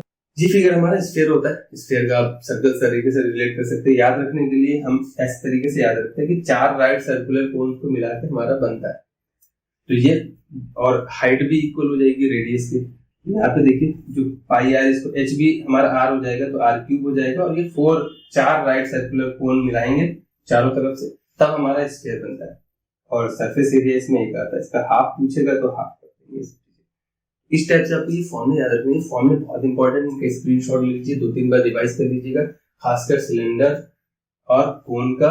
और फिर इसके ये चीजें आपको बताऊंगी पहले, तो याद रखने का तरीका हमने बता दिया, 1-2 बार रिवाइंड करके देख लीजिएगा किस तरीके से आता है। चलिए हम क्वेश्चन कर लेते हैं, वॉल्यूम एरिया वगैरह आप देख लीजिएगा, याद कर लीजिएगा 2-3 बार खुद से लिख के। अब क्वेश्चन देखिए, ये बहुत अच्छा क्वेश्चन है, इसको अच्छे से समझ लीजिए, इसको हम बहुत अच्छे से समझा देंगे, 1-2 क्वेश्चन और करा देंगे, इसके बाद खुद आपको प्रैक्टिस करनी है। क्वेश्चन क्या कह रहा है, देखिए क्वेश्चन पढ़ते जाइए और समझते जाइए। Show that the height of the cylinder of greatest volume, greatest volume किसका, सिलेंडर का, यानी हमको मैक्सिमम मिनिमम के लिए इसका फॉर्मूला यूज करना है, इस वॉल्यूम को मैक्सिमाइज करना है सिलेंडर की। which can be inscribed in a right circular cone of height h। Height इन्होंने कोन की हाइट दे रखी है, बस जनरली हम बड़ा फिगर है तो बड़ा h लेते हैं, लेकिन उन्होंने मेंशन कर दिया कि कोन की हाइट h है, तो हम इसकी रेडियस भी स्मॉल r माने ले रहे हैं। Semi vertical angle alpha, semi vertical angle alpha दे रखा है, इन्होंने जो चीजें दे रखी है वो h दे रखा है, अल्फा दे रखा है। इज 1/3 ऑफ कोन, समझिए कह रहा है कि show that the height of cylinder की हाइट हमने h मानी है, capital H is 1/3 the height of cone. ये बोल रहा है, ये शो करना है कि ऐसा होगा तो वॉल्यूम मैक्सिमम होगा। क्वेश्चन देखिए समझ में आया। Show that the height of a cylinder of greatest volume which can be inscribed in a right circular cone of height h and semi vertical angle is 1/3 of that cone। इस कोन की height का 1/3 है। The greatest volume, और ये भी दिखाना है कि जो वॉल्यूम आएगा वो इतना आएगा। ठीक है, वॉल्यूम तो फॉर्मूले में रख देंगे। तो क्वेश्चन समझ में आया। क्वेश्चन पढ़िए अच्छे से कि आप इसमें 1 मिनट दे देंगे वो ज्यादा अच्छा है। अब हमको मैक्सिमाइज करना है, किसका वॉल्यूम मैक्सिमाइज करना है? हमको वॉल्यूम मैक्सिमाइज करना है किसका भैया? सिलेंडर का। सिलेंडर का वॉल्यूम क्या होता है? अभी पढ़ा था हमने, पाई आर स्क्वायर एच। कैपिटल क्यों ले रहा है? क्योंकि सिलेंडर के बारे में कुछ दिया नहीं था, इनकी हाइट स्मॉल एच दे रखी थी तो हमने इनको भी कैपिटल ले लिया, नहीं दी होती तो इसको कैपिटल लेते, बड़ा फिगर था, कोई दिक्कत नहीं। यहाँ पे देखिए दो चीजें वेरिएबल है भाई। सिलेंडर तो हमको बनाना है ना, जब हम सिलेंडर बनाना शुरू करेंगे किस हाइट का लेंगे, किस रेडियस का लेंगे, तो ये वेरी कर रहे हैं, दोनों वेरिएबल है, एच भी वेरिएबल है, आर भी वेरिएबल है। अब आप पे डिपेंड करता है, कभी भी मैक्सिमम मिनिमम क्वेश्चन दो वेरिएबल में नहीं सॉल्व करने, किसी भी एक वेरिएबल में कन्वर्ट कर लीजिए। या तो आप आर को एच में बदल दीजिए या एच को आर में बदल दीजिए, वो इसी रिलेशन से पता चलेगा। एक तो अल्फा दे रखा है, कैपिटल एच दे रखा है। हमें अल्फा से पता चला कि ट्राइंगल, जो छोटा वाला ट्राइंगल है, ट्राइंगल, क्योंकि हम ये अलग कर रहे हैं, चाहे तो आप इसके नीचे कर सकते हैं, ट्राइंगल ए एफ सी को देखिए जरा, ए एफ सी, ये जो छोटा वाला ट्राइंगल है, इसमें अगर आप tan अल्फा निकालोगे तो tan अल्फा क्या होता है? परपेंडिकुलर में कैपिटल आर है और बेस में एफ है। एफ है क्या? एफ एक्चुअल में ये पूरी कैपिटल हाइट में से अगर हम ये वाली सिलेंडर की हाइट निकाल देंगे तो ये बच जाएगा। यानी एफ कितना है आपका? एफ है सिलेंडर की हाइट, कोन की हाइट में से सिलेंडर की हाइट निकाल देंगे, कोन की हाइट में से सिलेंडर की हाइट निकाल देंगे तो बच जाएगा। यानी आर की वैल्यू आ रही, एफ कितना है? H minus capital H into tan alpha. ये इक्वेशन बन गई। आर आप यहाँ रख दो आके तो भाई साहब हमारा एलिमिनेट हो जाएगा, क्योंकि अल्फा तो गिवन है ना हमको, और अल्फा कांस्टेंट है, वर्टिकल एंगल दे रखा है। हमने क्या कहा कि दो वेरिएबल है, किसी एक को एलिमिनेट करिए, ये टोटली आप पे डिपेंड करता है। तो जब वॉल्यूम हमें पता चल गया, वॉल्यूम कितना हो गया? पाई, आर की वैल्यू क्या है? ये एक capital H as it is, इसका स्क्वायर कर दोगे तो एच माइनस कैपिटल एच का स्क्वायर हो जाएगा इंटू tan स्क्वायर अल्फा हो जाएगा। समझ में आ रहा है? देखिए एक वेरिएबल में कन्वर्ट हो गया, यहाँ पे दो वेरिएबल थे, अभी तो सिर्फ एक बचा ना, कैपिटल एच। ये गिवन है, एच गिवन है, ये कैपिटल एच नहीं पता, ये वेरी कर रहा है, जिस हाइट का बनाएंगे उसी हाइट का सिलेंडर बनेगा। अब हमको क्या करना है? इसको डिफरेंशिएट कर देना है। तो हम जरा होल स्क्वायर भी ओपन कर लें और कांस्टेंट अलग कर लें। हमारे पास कांस्टेंट पाई है और tan स्क्वायर अल्फा है, बचा क्या? h टाइम्स ये है H square plus capital H का square minus 2h capital H. Whole square open कर दिया, वरना चेन रूल लगाना पड़ता है, h से मल्टीप्लाई भी करा दो तो वॉल्यूम कितना हो जाएगा? ये तो कांस्टेंट था पाई tan square alpha, product rule लगाने से भी बचना है तो इस h से भी मल्टीप्लाई करा दें तो वैल्यू आ रही है h square into capital h plus capital h का cube minus 2h h square. कोई दिक्कत है भैया? इतने में कोई दिक्कत है? अब हमें इसको क्या करना है? मैक्सिमम मिनिमम के लिए हमने बता रखा है डिफरेंशियल। अभी जो हम पढ़ते आए थे, क्रिटिकल पॉइंट निकालना, फिर देखना है किस पॉइंट पे मैक्सिमम मिलेगा, किस पॉइंट पे मिनिमम मिलेगा, वही कहानी दोहरानी है। इसको डिफरेंशिएट कर दीजिए। डिफरेंशिएट किसके रिस्पेक्ट में? विद रिस्पेक्ट टू जो वेरिएबल बच रहा है। h हमने बचाया तो h के रिस्पेक्ट में, r बचाते तो r के रिस्पेक्ट में करते, तो ये हो जाएगा dv बाई dh। वही पूरा कॉन्सेप्ट लग रहा है जो हमने बताया था। अब यहाँ पे क्या हो जाएगा? ये तो भाई पूरा कांस्टेंट है, पाई tan स्क्वायर h नहीं है भाई साहब, यहाँ पे अल्फा है, अल्फा tan स्क्वायर अल्फा, ये कांस्टेंट चल रहा है। ये जो वैल्यू बच रही है इसमें स्मॉल h भी कांस्टेंट है, ध्यान रखिए, फिक्स है, कोण तो एक फिक्स है, उसके अंदर हमको किस हाइट का काटे कि हमको ये h इस h के रिस्पेक्ट में करें तो h का 1 हो जाएगा, तो बचेगा h स्क्वायर, ये हो जाएगा 3 टाइम्स h स्क्वायर, और यहाँ पे हो जाएगा माइनस का 4 times small h capital H। ठीक है, अब हम इसको क्या रखते हैं, मैक्सिमम मिनिमा के लिए रखते हैं dv बाई dh को 0, क्रिटिकल पॉइंट्स निकालते हैं। तो हमें पता है ये चीज तो 0 नहीं होगी, ये तो फिक्स है, ये कांस्टेंट है, ये चीज 0 हो जाएगी, यानी कि h square plus 3h square minus 4h capital H 0 रख देंगे। यहां से हमें कैपिटल H निकालना है। ठीक है, कैपिटल H की क्वाड्रेटिक इक्वेशन बन रही है 3h square minus 4 small h into capital H plus h square, ये 0। कैपिटल H की वैल्यू निकालनी, तो अब ये इसके क्वाड्रेटिक फैक्टर हो गए, तो ये फैक्टर कितने हो रहे हैं, 3h स्क्वायर, 3 बार है इसके फैक्टर करने तो माइनस 3h माइनस h, देखिए इनको ऐड करेंगे माइनस 4, इनको मल्टीप्लाई कराएंगे तो प्लस का 3h आ जाएगा, और plus h square is equal to 0। 3 capital H common ले लेंगे तो वैल्यू क्या बनेगी, h माइनस 3h, 3 कॉमन ले लिया तो सिर्फ h बचेगा, और यहाँ से माइनस का स्मॉल h कॉमन आ जाएगा तो वैल्यू बचेगी h माइनस का h equal to 0, h minus h common आ जाएगा तो वैल्यू बचेगी 3 capital H minus h equal to 0। ये कैलकुलेशन है यार, और कुछ नहीं है। इसके लिए हम ये क्वेश्चन इरेज कर दे रहे हैं, चाहे तो आप आगे पीछे करके नोट कर लीजिएगा। इस क्वेश्चन में देखिए आगे क्या हो रहा है कि ये फैक्टर तो 0 नहीं हो सकता, मुझे पता है कि h minus h can not be 0। Reason क्या है, आप अगर नहीं समझ पा रहे, अभी हम बता रहे ये 0 होगा।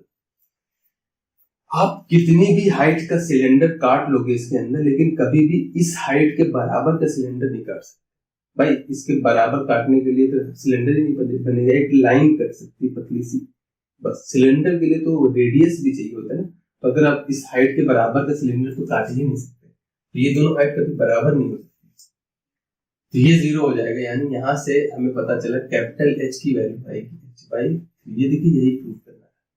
लेकिन ये मैक्सिमम कैसे होगा, इन्होंने कहा ग्रेटेस्ट वॉल्यूम का, उसके लिए हमको इसका डबल डेरिवेटिव भी निकालना पड़ेगा, और उसमें ये वैल्यू रखने पे ये निगेटिव आना चाहिए, ये शो करना पड़ेगा, ऐसे नहीं होगा। तो ये पाई आर स्क्वायर h, आपको एरिया पता है क्या होता है, पाई आर स्क्वायर h होता है v is equal to pi are square h, ये होता है सिलेंडर का एरिया।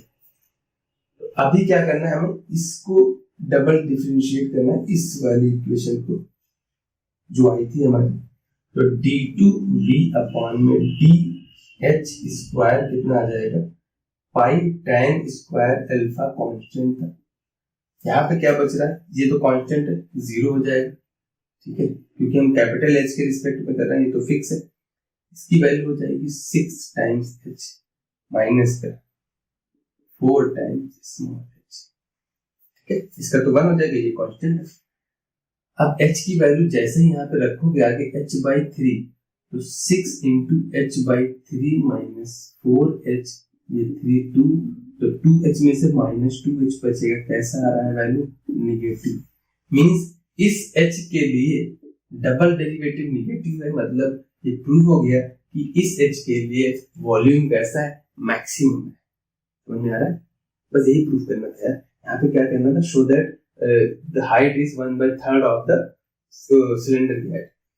तो ये हमने प्रूव कर दिया, सिलेंडर की हाइट 1/3 आ गई कोन की हाइट की। अब आप इसकी हाइट का 1/3 हाइट वाला अगर सिलेंडर काटोगे तो बन जाएगा मैक्सिमम वॉल्यूम। अब वॉल्यूम निकालना है, वॉल्यूम के लिए आपको बस इस फॉर्मूले में आके h की वैल्यू पुट कर देनी है, और कुछ नहीं करना है। इस वैल्यू, इस फॉर्मूले में आप h की वैल्यू रखोगे तो क्या आ जाएगा, देख लीजिए जरा।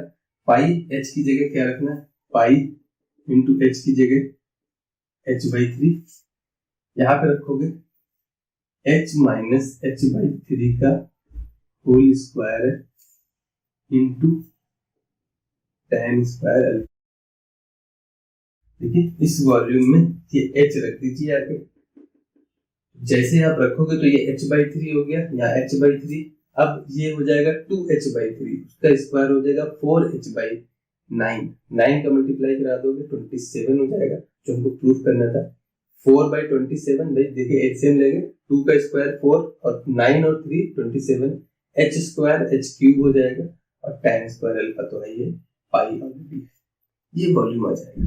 तो क्वेश्चन देखिए किस तरीके से आता है, इसी टाइप से क्वेश्चंस आते हैं। इसमें हो सकता है कि स्फीयर के अंदर सिलेंडर बनवा लेंगे, तो आपको फॉर्मूले पता होना चाहिए। और दूसरी चीज, अगर 2 वेरिएबल में आ रहा है ना, जो बना रहा है यहाँ पे खुद ही बताएगा किसका क्या चीज मैक्सिमाइज करना है, वॉल्यूम मैक्सिमाइज करना है, सरफेस एरिया मैक्सिमाइज करना है या एरिया मैक्सिमाइज करना है, उस चीज का फॉर्मूला अप्लाई करते हैं जिस चीज को बना रहा है।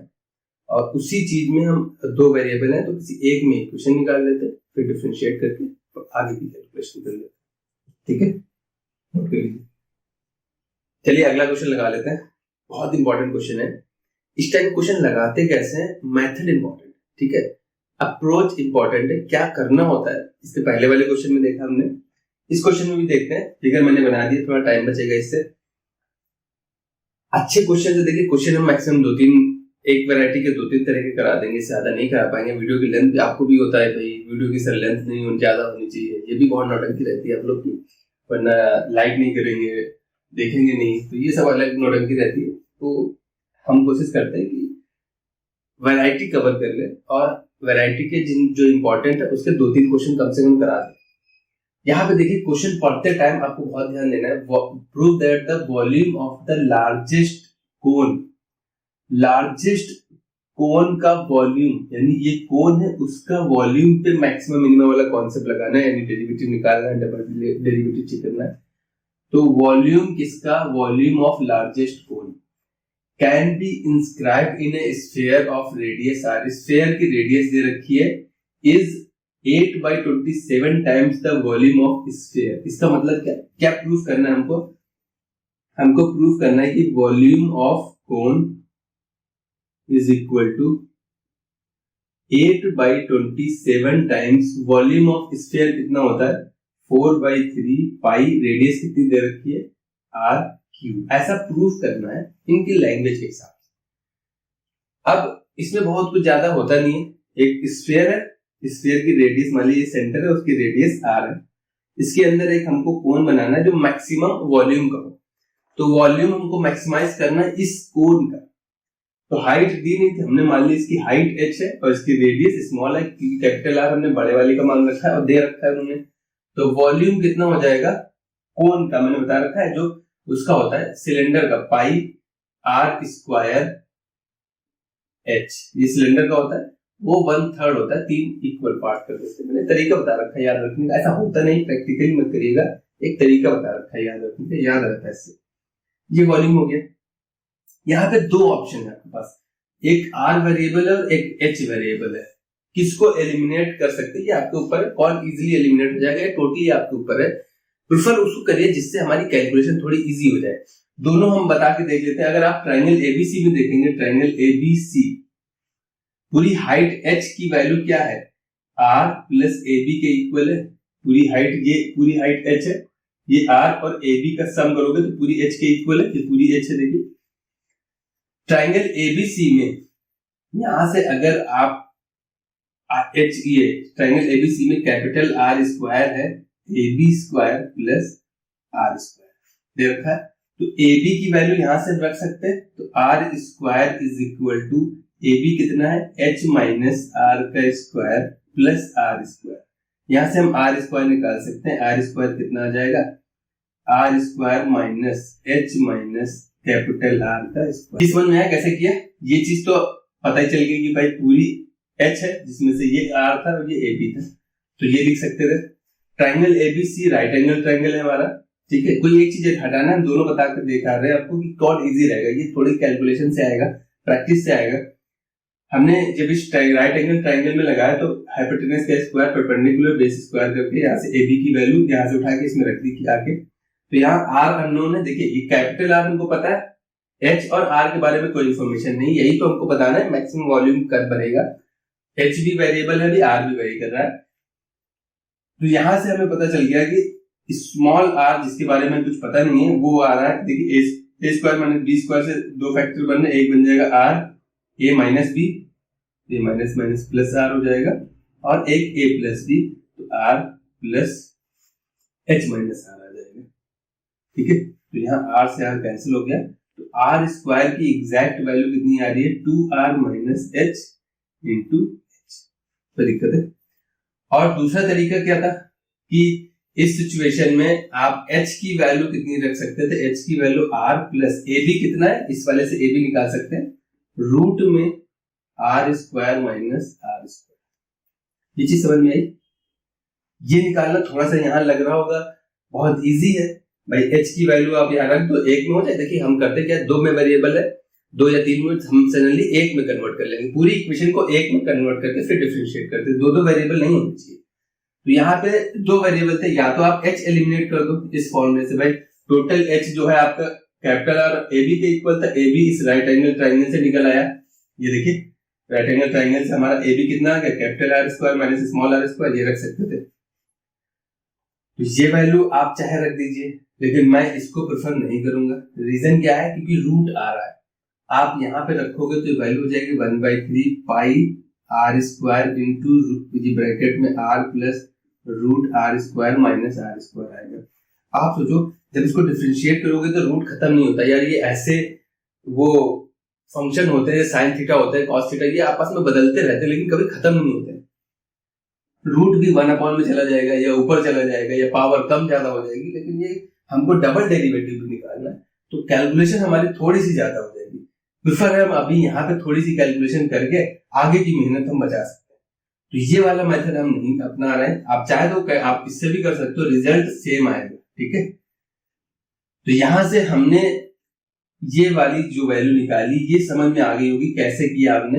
ये h की वैल्यू थी r प्लस ए बी। ठीक है, यहां से हमने ए बी निकाल लिया h माइनस r, और इस राइट एंगल ट्राइंगल वाले हाइपोटेनस वाले फॉर्मूले से ये हाइपोटेनस का square base square plus perpendicular से स्क्वायर में ए बी की वैल्यू रख दी आगे। ठीक है, यहां से हमें स्मॉल r की वैल्यू पता चल गई, किसी एक की वैल्यू रखनी थी तो small r square exact value रख सकते हैं वैल्यू। तो वॉल्यूम कितना हो गया हमारा 1/3 पाई, r स्क्वायर की वैल्यू कितनी आ रही है 2rh, r की वैल्यू कितनी आ रही है, h को मल्टीप्लाई करा देना तो 2rh माइनस h स्क्वायर, इसमें h से मल्टीप्लाई करा दिया और h एक और दे रखा था यहाँ पे।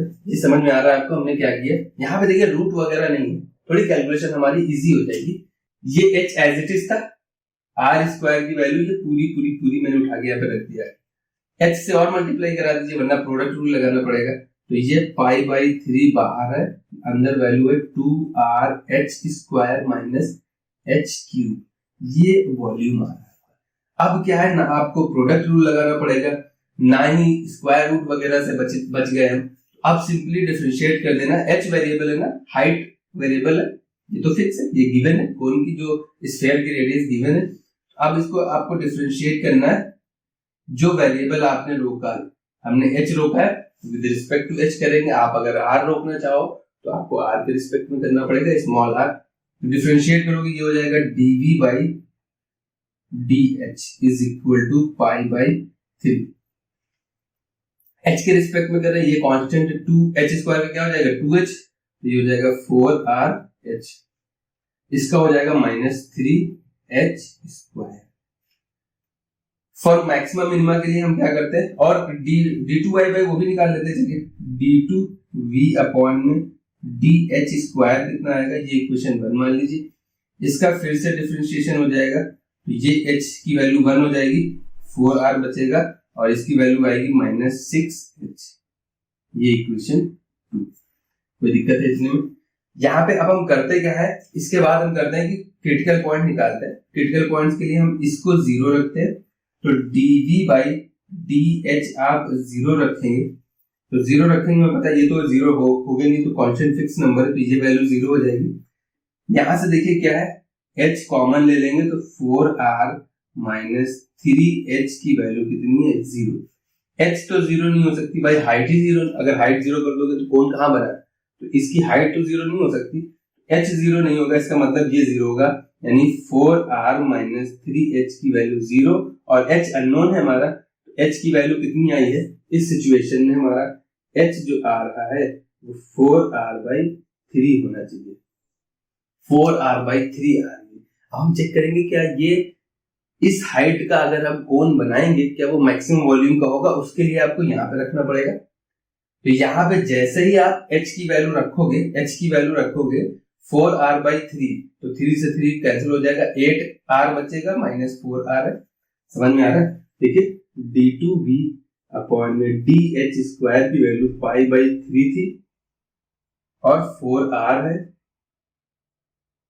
यहाँ h की जगह 4r/3 रखोगे, 3 से 3 कैंसिल हो जाएगा, माइनस का बचेगा 8r।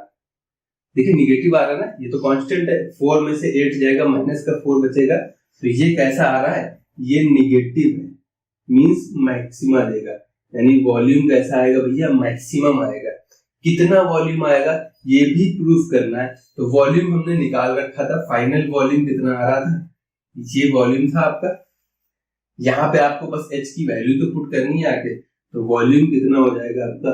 वॉल्यूम हो जाएगा π/3 एज इट इज है भैया, 2 टाइम्स कैपिटल R है। h की वैल्यू हमने निकाल रखी, इसका स्क्वायर कर दोगे तो 16r²/3, 3 का स्क्वायर हो जाएगा तो 9 है, माइनस इसका क्यूब कर दोगे तो वैल्यू कितनी हो जाएगी?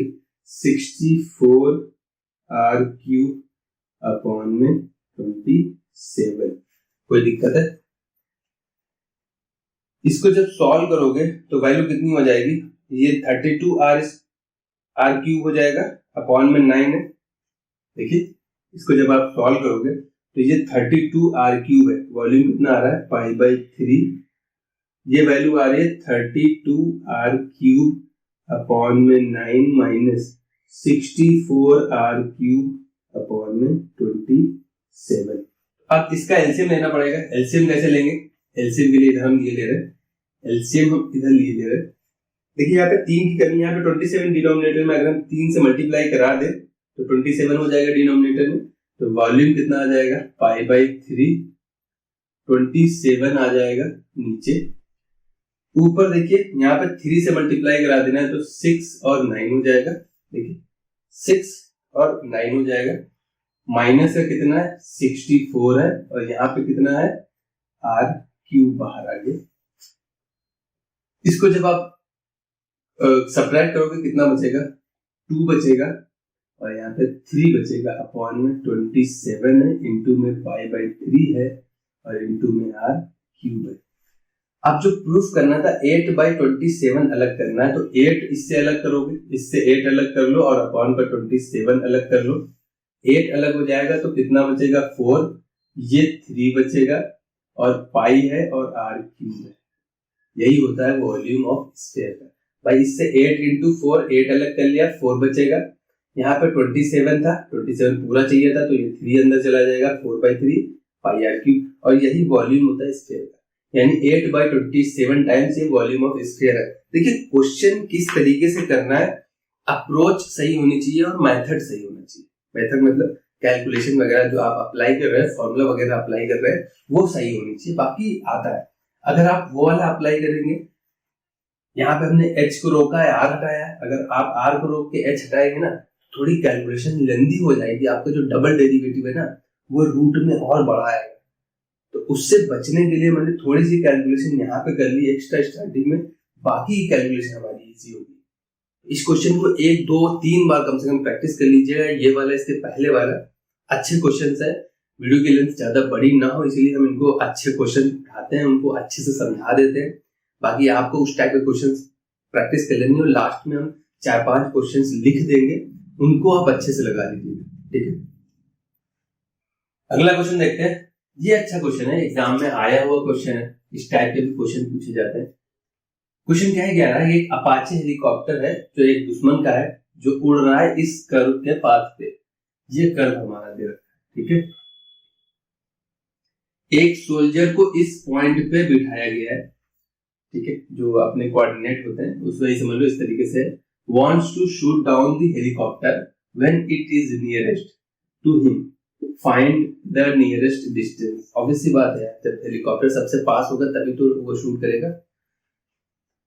अब ये जो कर्व दे रखा है, यानी हमें नियरेस्ट क्या करना है? डिस्टेंस, तो हमको मिनिमाइज क्या करना है, डिस्टेंस को मिनिमाइज करना है। तो डिस्टेंस का फॉर्मूला पता होना चाहिए। ये कर्व एक्चुअल में है क्या, x square is equal to y minus, ये पैराबोला है, ठीक है। अब पैराबोला देखिए एग्जैक्ट फिगर नहीं बनाना है, मान लिया एक पैराबोला किसी भी डायरेक्शन, अपवर्ड डाउनवर्ड जिधर का भी हो, आप एक रफली फिगर बना लो। ये मान लिया ये कोई ऐसा कर्व है, वो इस तरीके से मूव कर रहा है, और मान लिया कोई सोल्जर है, सोल्जर को यहाँ पे बिठाया गया है और उसका कोऑर्डिनेट दे रखा है 3,7, ठीक है। ये एक्चुअल में पैराबोला है, ये अपवर्ड और डाउनवर्ड हो इससे आपको मतलब नहीं है, रफली फिगर बना लीजिए कि जो हेलीकॉप्टर है वो अपना इस कर्व पे मूव कर रहा है, वो ऐसे मूव करता है। मुझे पता है कि जब वो इस पोजीशन पे आएगा तो वो मिनिमम डिस्टेंस पे होगा और इसको उसी टाइम पे शूट करना है, यानी कि डिस्टेंस कैलकुलेट करनी है। तो अभी वो किसी भी पॉइंट पे हो सकता है, तो वो हम जनरल पॉइंट निकालेंगे, हम मान लेंगे कि ये जनरल कहीं भी हो सकता है। तो जनरल पॉइंट इससे कैसे निकलेगा, एक पॉइंट अगर आप x मानोगे तो दूसरा पॉइंट क्या है y, y की वैल्यू कितनी आएगी, एक्स स्क्वायर प्लस 7 दे रखा है, एक्स स्क्वायर प्लस 7। पॉइंट क्या होता है, पॉइंट होता है x, y होता है। एक हमने x माना है तो x की वैल्यू यहां रख दोगे तो y कितना, y आपका दे रखा है, सीधा y की वैल्यू क्या है, एक्स स्क्वायर प्लस 7, या आप चाहे तो k मान लो और दूसरा क्या आ जाएगा, k स्क्वायर प्लस 7, एक ही बात है, हमें उससे मतलब नहीं है।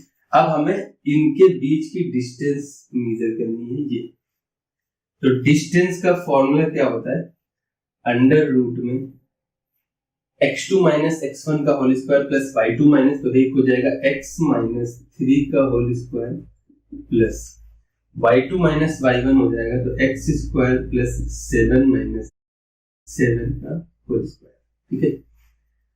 और एक चीज देखिए, इस टाइप को ये इसलिए अच्छा क्वेश्चन है, कभी कभी ये हेलीकॉप्टर अपाचे वगैरह नहीं बताएगा, सिंपल कहेगा कि एक कर्व पे और एक पॉइंट के बीच की डिस्टेंस मिनिमम कब होगी, मैक्सिमम कब होगी, सिंपल लैंग्वेज में पूछ सकता है। एक पॉइंट दे देगा और एक कर्व दे देगा, इसी टाइप का कहेगा इनके बीच की डिस्टेंस मिनिमम या मैक्सिमम आपको बताना।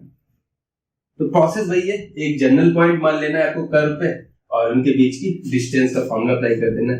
यहाँ पे अच्छी बात ये होती है कि आपका रूट चल रहा है, रूट में चेन रूल वगैरह लगेगा, अभी लेंदी हो जाएगा, लेकिन आप सोचिए अगर अंदर की क्वांटिटी बड़ी आएगी तो रूट के बाहर भी बड़े नंबर मिलेगा, अंदर की क्वांटिटी छोटी आएगी तो रूट के बाहर भी छोटी क्वांटिटी ही मिलेगी।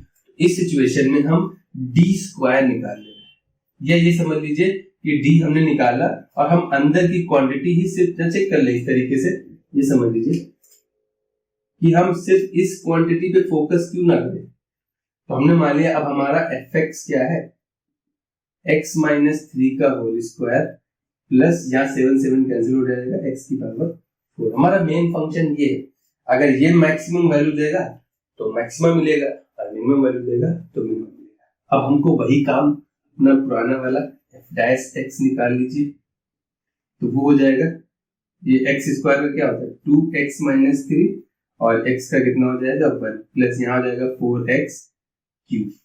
इसके बाद क्या करते हैं, चाहे तो आप डबल डैश यही निकाल लीजिए, तो f डबल डैश x कितना हो जाएगा, 2 तो कांस्टेंट है, x का 1 हो जाएगा तो 2 बचेगा, यहाँ पे हो जाएगा प्लस का 12x स्क्वायर, ये आपका डबल डैश आ रहा है। क्रिटिकल पॉइंट्स के लिए हम क्या करते हैं, f डैश x को 0 रखते हैं फॉर क्रिटिकल पॉइंट्स। ये 0 रखोगे तो वैल्यू आएगी 2 times x minus 3 plus 4x cube की वैल्यू कितनी आ रही है 0। यहां से चाहे तो 2 हटा दीजिए, यानी 2x cube plus x minus 3 की वैल्यू क्या है 0। इसके फैक्टर करने हैं, क्यूबिक के फैक्टर करने आते होंगे आपको, मैं मान के चल रहा हूं। तो इस सिचुएशन में इसके फैक्टर आप देखिए, क्यूबिक एक ऐसी इक्वेशन होती है जिसमें एक रियल रूट होता ही होता है, इमेजिनरी रूट पेयर में चलते हैं, a plus i b a minus i b, ये पढ़ रखा है कॉम्प्लेक्स नंबर में। तो इमेजिनरी रूट होंगे तो 2 होंगे, एक तो रियल होगा ही होगा, वो आपको निकालना पड़ता है। कैसे, अगर आप देखिए वैल्यू रखते हैं, 0 रख के चेक करिए, 1 रख के चेक करिए, -1 रख के चेक करिए, मुझे दिख गया x की वैल्यू 1 इसको सेटिस्फाई करेगी। देखिए 1 + 1 3 - 3 0 हो जाएगा, 1 इधर लाएंगे तो x - 1 वो फैक्टर है जो इसमें मिलेगा। तो x माइनस वन इसके फैक्टर करने के जो तरीके होते हैं वो हम बता दे रहे हैं। x माइनस वन को आपको पावर 3 है तो 3 बार लिख देना है। अब वापस से यही इक्वेशन बनानी है, तो यहाँ पर क्या मल्टीप्लाई कराओगे, हमें 2x क्यूब चाहिए तो 2x स्क्वायर से मल्टीप्लाई कराना चाहिए। देखिए क्या मिलेगा आपको, 2x क्यूब और अंदर हो जाएगा minus 2x square. x square का तो कोई टर्म है ही नहीं यहाँ पास, यहाँ पर माइनस 2x स्क्वायर है तो हमको प्लस 2x स्क्वायर चाहिए, तभी तो ये कैंसिल आउट हो जाएगा। तो यहाँ पे हम मल्टीप्लाई करा देंगे प्लस 2x से। जब आप मल्टीप्लाई कराओगे तो plus 2x square minus 2x हो जाएगा। और हमको तो दिख रहा है माइनस 2x नहीं चाहिए, हमको क्या चाहिए था, प्लस का, यानी हमको प्लस 3x चाहिए, तभी तो ओवरऑल कितना बचेगा, प्लस का x। तो यहाँ पे हमने 3 से मल्टीप्लाई करा देना है। देखिए फैक्टर करने आते हैं, नहीं आते हैं तो आपको कमेंट कर देना है, इसके लिए हम अलग से क्वाड्रेटिक क्वेश्चन वगैरह में सेपरेट बता देंगे किस तरीके से क्यूबिक के फैक्टर करते हैं। सिंपल से फैक्टर हमने एक फैक्टर निकाल लिया पुट करके वैल्यू, और वापस से मल्टीप्लाई करा के वही हम इक्वेशन बना लेते हैं। देखिए वही एग्जैक्ट यही इक्वेशन है, आप मल्टीप्लाई करा के देख लीजिए, एग्जैक्ट यही इक्वेशन है। अब x माइनस वन अगर हम कॉमन ले लेंगे तो अंदर कितना बचेगा, 2x square plus 2x plus 3 equal to 0। ये वैल्यू आ गई। इसके फैक्टर हो रहे हैं क्या, देखिए इसके फैक्टर पॉसिबल है, इसके फैक्टर पॉसिबल है, उसके लिए हम क्या निकालते हैं, b square minus 4ac check करते हैं। b स्क्वायर है 2 का स्क्वायर यानी 4 माइनस 4 इंटू 2 इंटू 3, देखिए निगेटिव आएगा। और अगर d डिस्क्रिमिनेंट निगेटिव आता है तो उसके रियल रूट नहीं होते, इमेजिनरी रूट होते हैं। तो भैया हमें इनसे मतलब नहीं, ये जीरो नहीं हो पाएगा, तो ये फैक्टर जीरो होगा, यानी एक ही क्रिटिकल पॉइंट आ रहा है, x की वैल्यू 1। ये मैक्सिमा देगा कि मिनिमा देगा, यहाँ पे आप जैसे x की वैल्यू 1 रखोगे तो ये क्या आएगा, पॉजिटिव आएगा। ठीक है, क्वांटिटी से मतलब नहीं होता, साइन से मतलब होता है। पॉजिटिव आ रहा है कि निगेटिव आ रहा है, पॉजिटिव आ रहा है मींस ये क्या देगा आपको, मिनिमा देगा, यानी मिनिमम वैल्यू आएगी। कितनी मिनिमम वैल्यू आएगी वो भैया यहाँ पे रख दो, आके x की वैल्यू 1 रखोगे तो डिस्टेंस आपकी कितनी आ जाएगी, रूट में x की वैल्यू 1 रखोगे तो 2 बचेगा, 2 का स्क्वायर 4। यहाँ पे सिंपल x है, x की पावर 4 है तो यहाँ पे 1 आ जाएगा, तो वैल्यू कितनी आ रही, √5 यूनिट्स। इतनी डिस्टेंस आएगी, ये मिनिमम डिस्टेंस आएगी जब उसको शूट करना है। समझ में आ रहा है, देखिए अप्रोच समझिए कैसे करना है। आप सिंपल इस टाइप के क्वेश्चन में रूट के साथ डिफरेंशिएट मत करना। मैं ये नहीं कह रहा कि आंसर नहीं आएगा, आंसर आएगा, कैलकुलेशन लेंथी हो जाएगी। आपको तो सिर्फ ये रूट तो सिर्फ दे रखा है, आप सोचिए अगर अंदर की क्वांटिटी बड़ी आएगी तो हमारा रिजल्ट भी बड़ा आएगा, कम आएंगे तो रिजल्ट भी कम आएगा। हमको जैसा रिजल्ट चाहिए, हमको सिर्फ इस पे फोकस करना था, तो हमने इसी को मैक्सिमम में अप्लाई कर दिया और जैसा रिजल्ट पता चला वही हमने डायरेक्ट वैल्यू यहाँ से निकाल दी। समझ में आ रहा है क्या करना है इस टाइप के क्वेश्चन में। तो अब हम कुछ क्वेश्चंस आपको यहाँ पे मेंशन किए दे रहे हैं, इनको अच्छे से प्रैक्टिस कर लेनी। किसी में भी डाउट हो आपको कमेंट कर देना, उसका सोल्यूशन सेपरेट प्रोवाइड करा देंगे। ठीक है, वीडियो की लेंथ ज्यादा होती जाती है और आपके अलग नखरे रहते हैं कि यार सर आपको सिलेबस भी चाहिए, कंप्लीट भी चाहिए और क्वेश्चंस भी चाहिए, तो कहीं ना कहीं तो कंप्रोमाइज करना पड़ेगा। या तो लेंथ बढ़वाओ या तो फिर क्वेश्चंस कम करवाओ, जो भी है।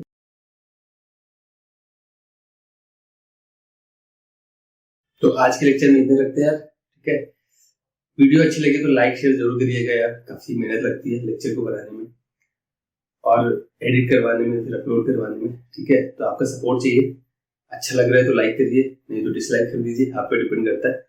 चलिए नेक्स्ट वीडियो मिलते हैं, तब तक सेफ रहिए और पढ़ाई जरूर करिए और एग्जाम्स के लिए all the best. Thank you.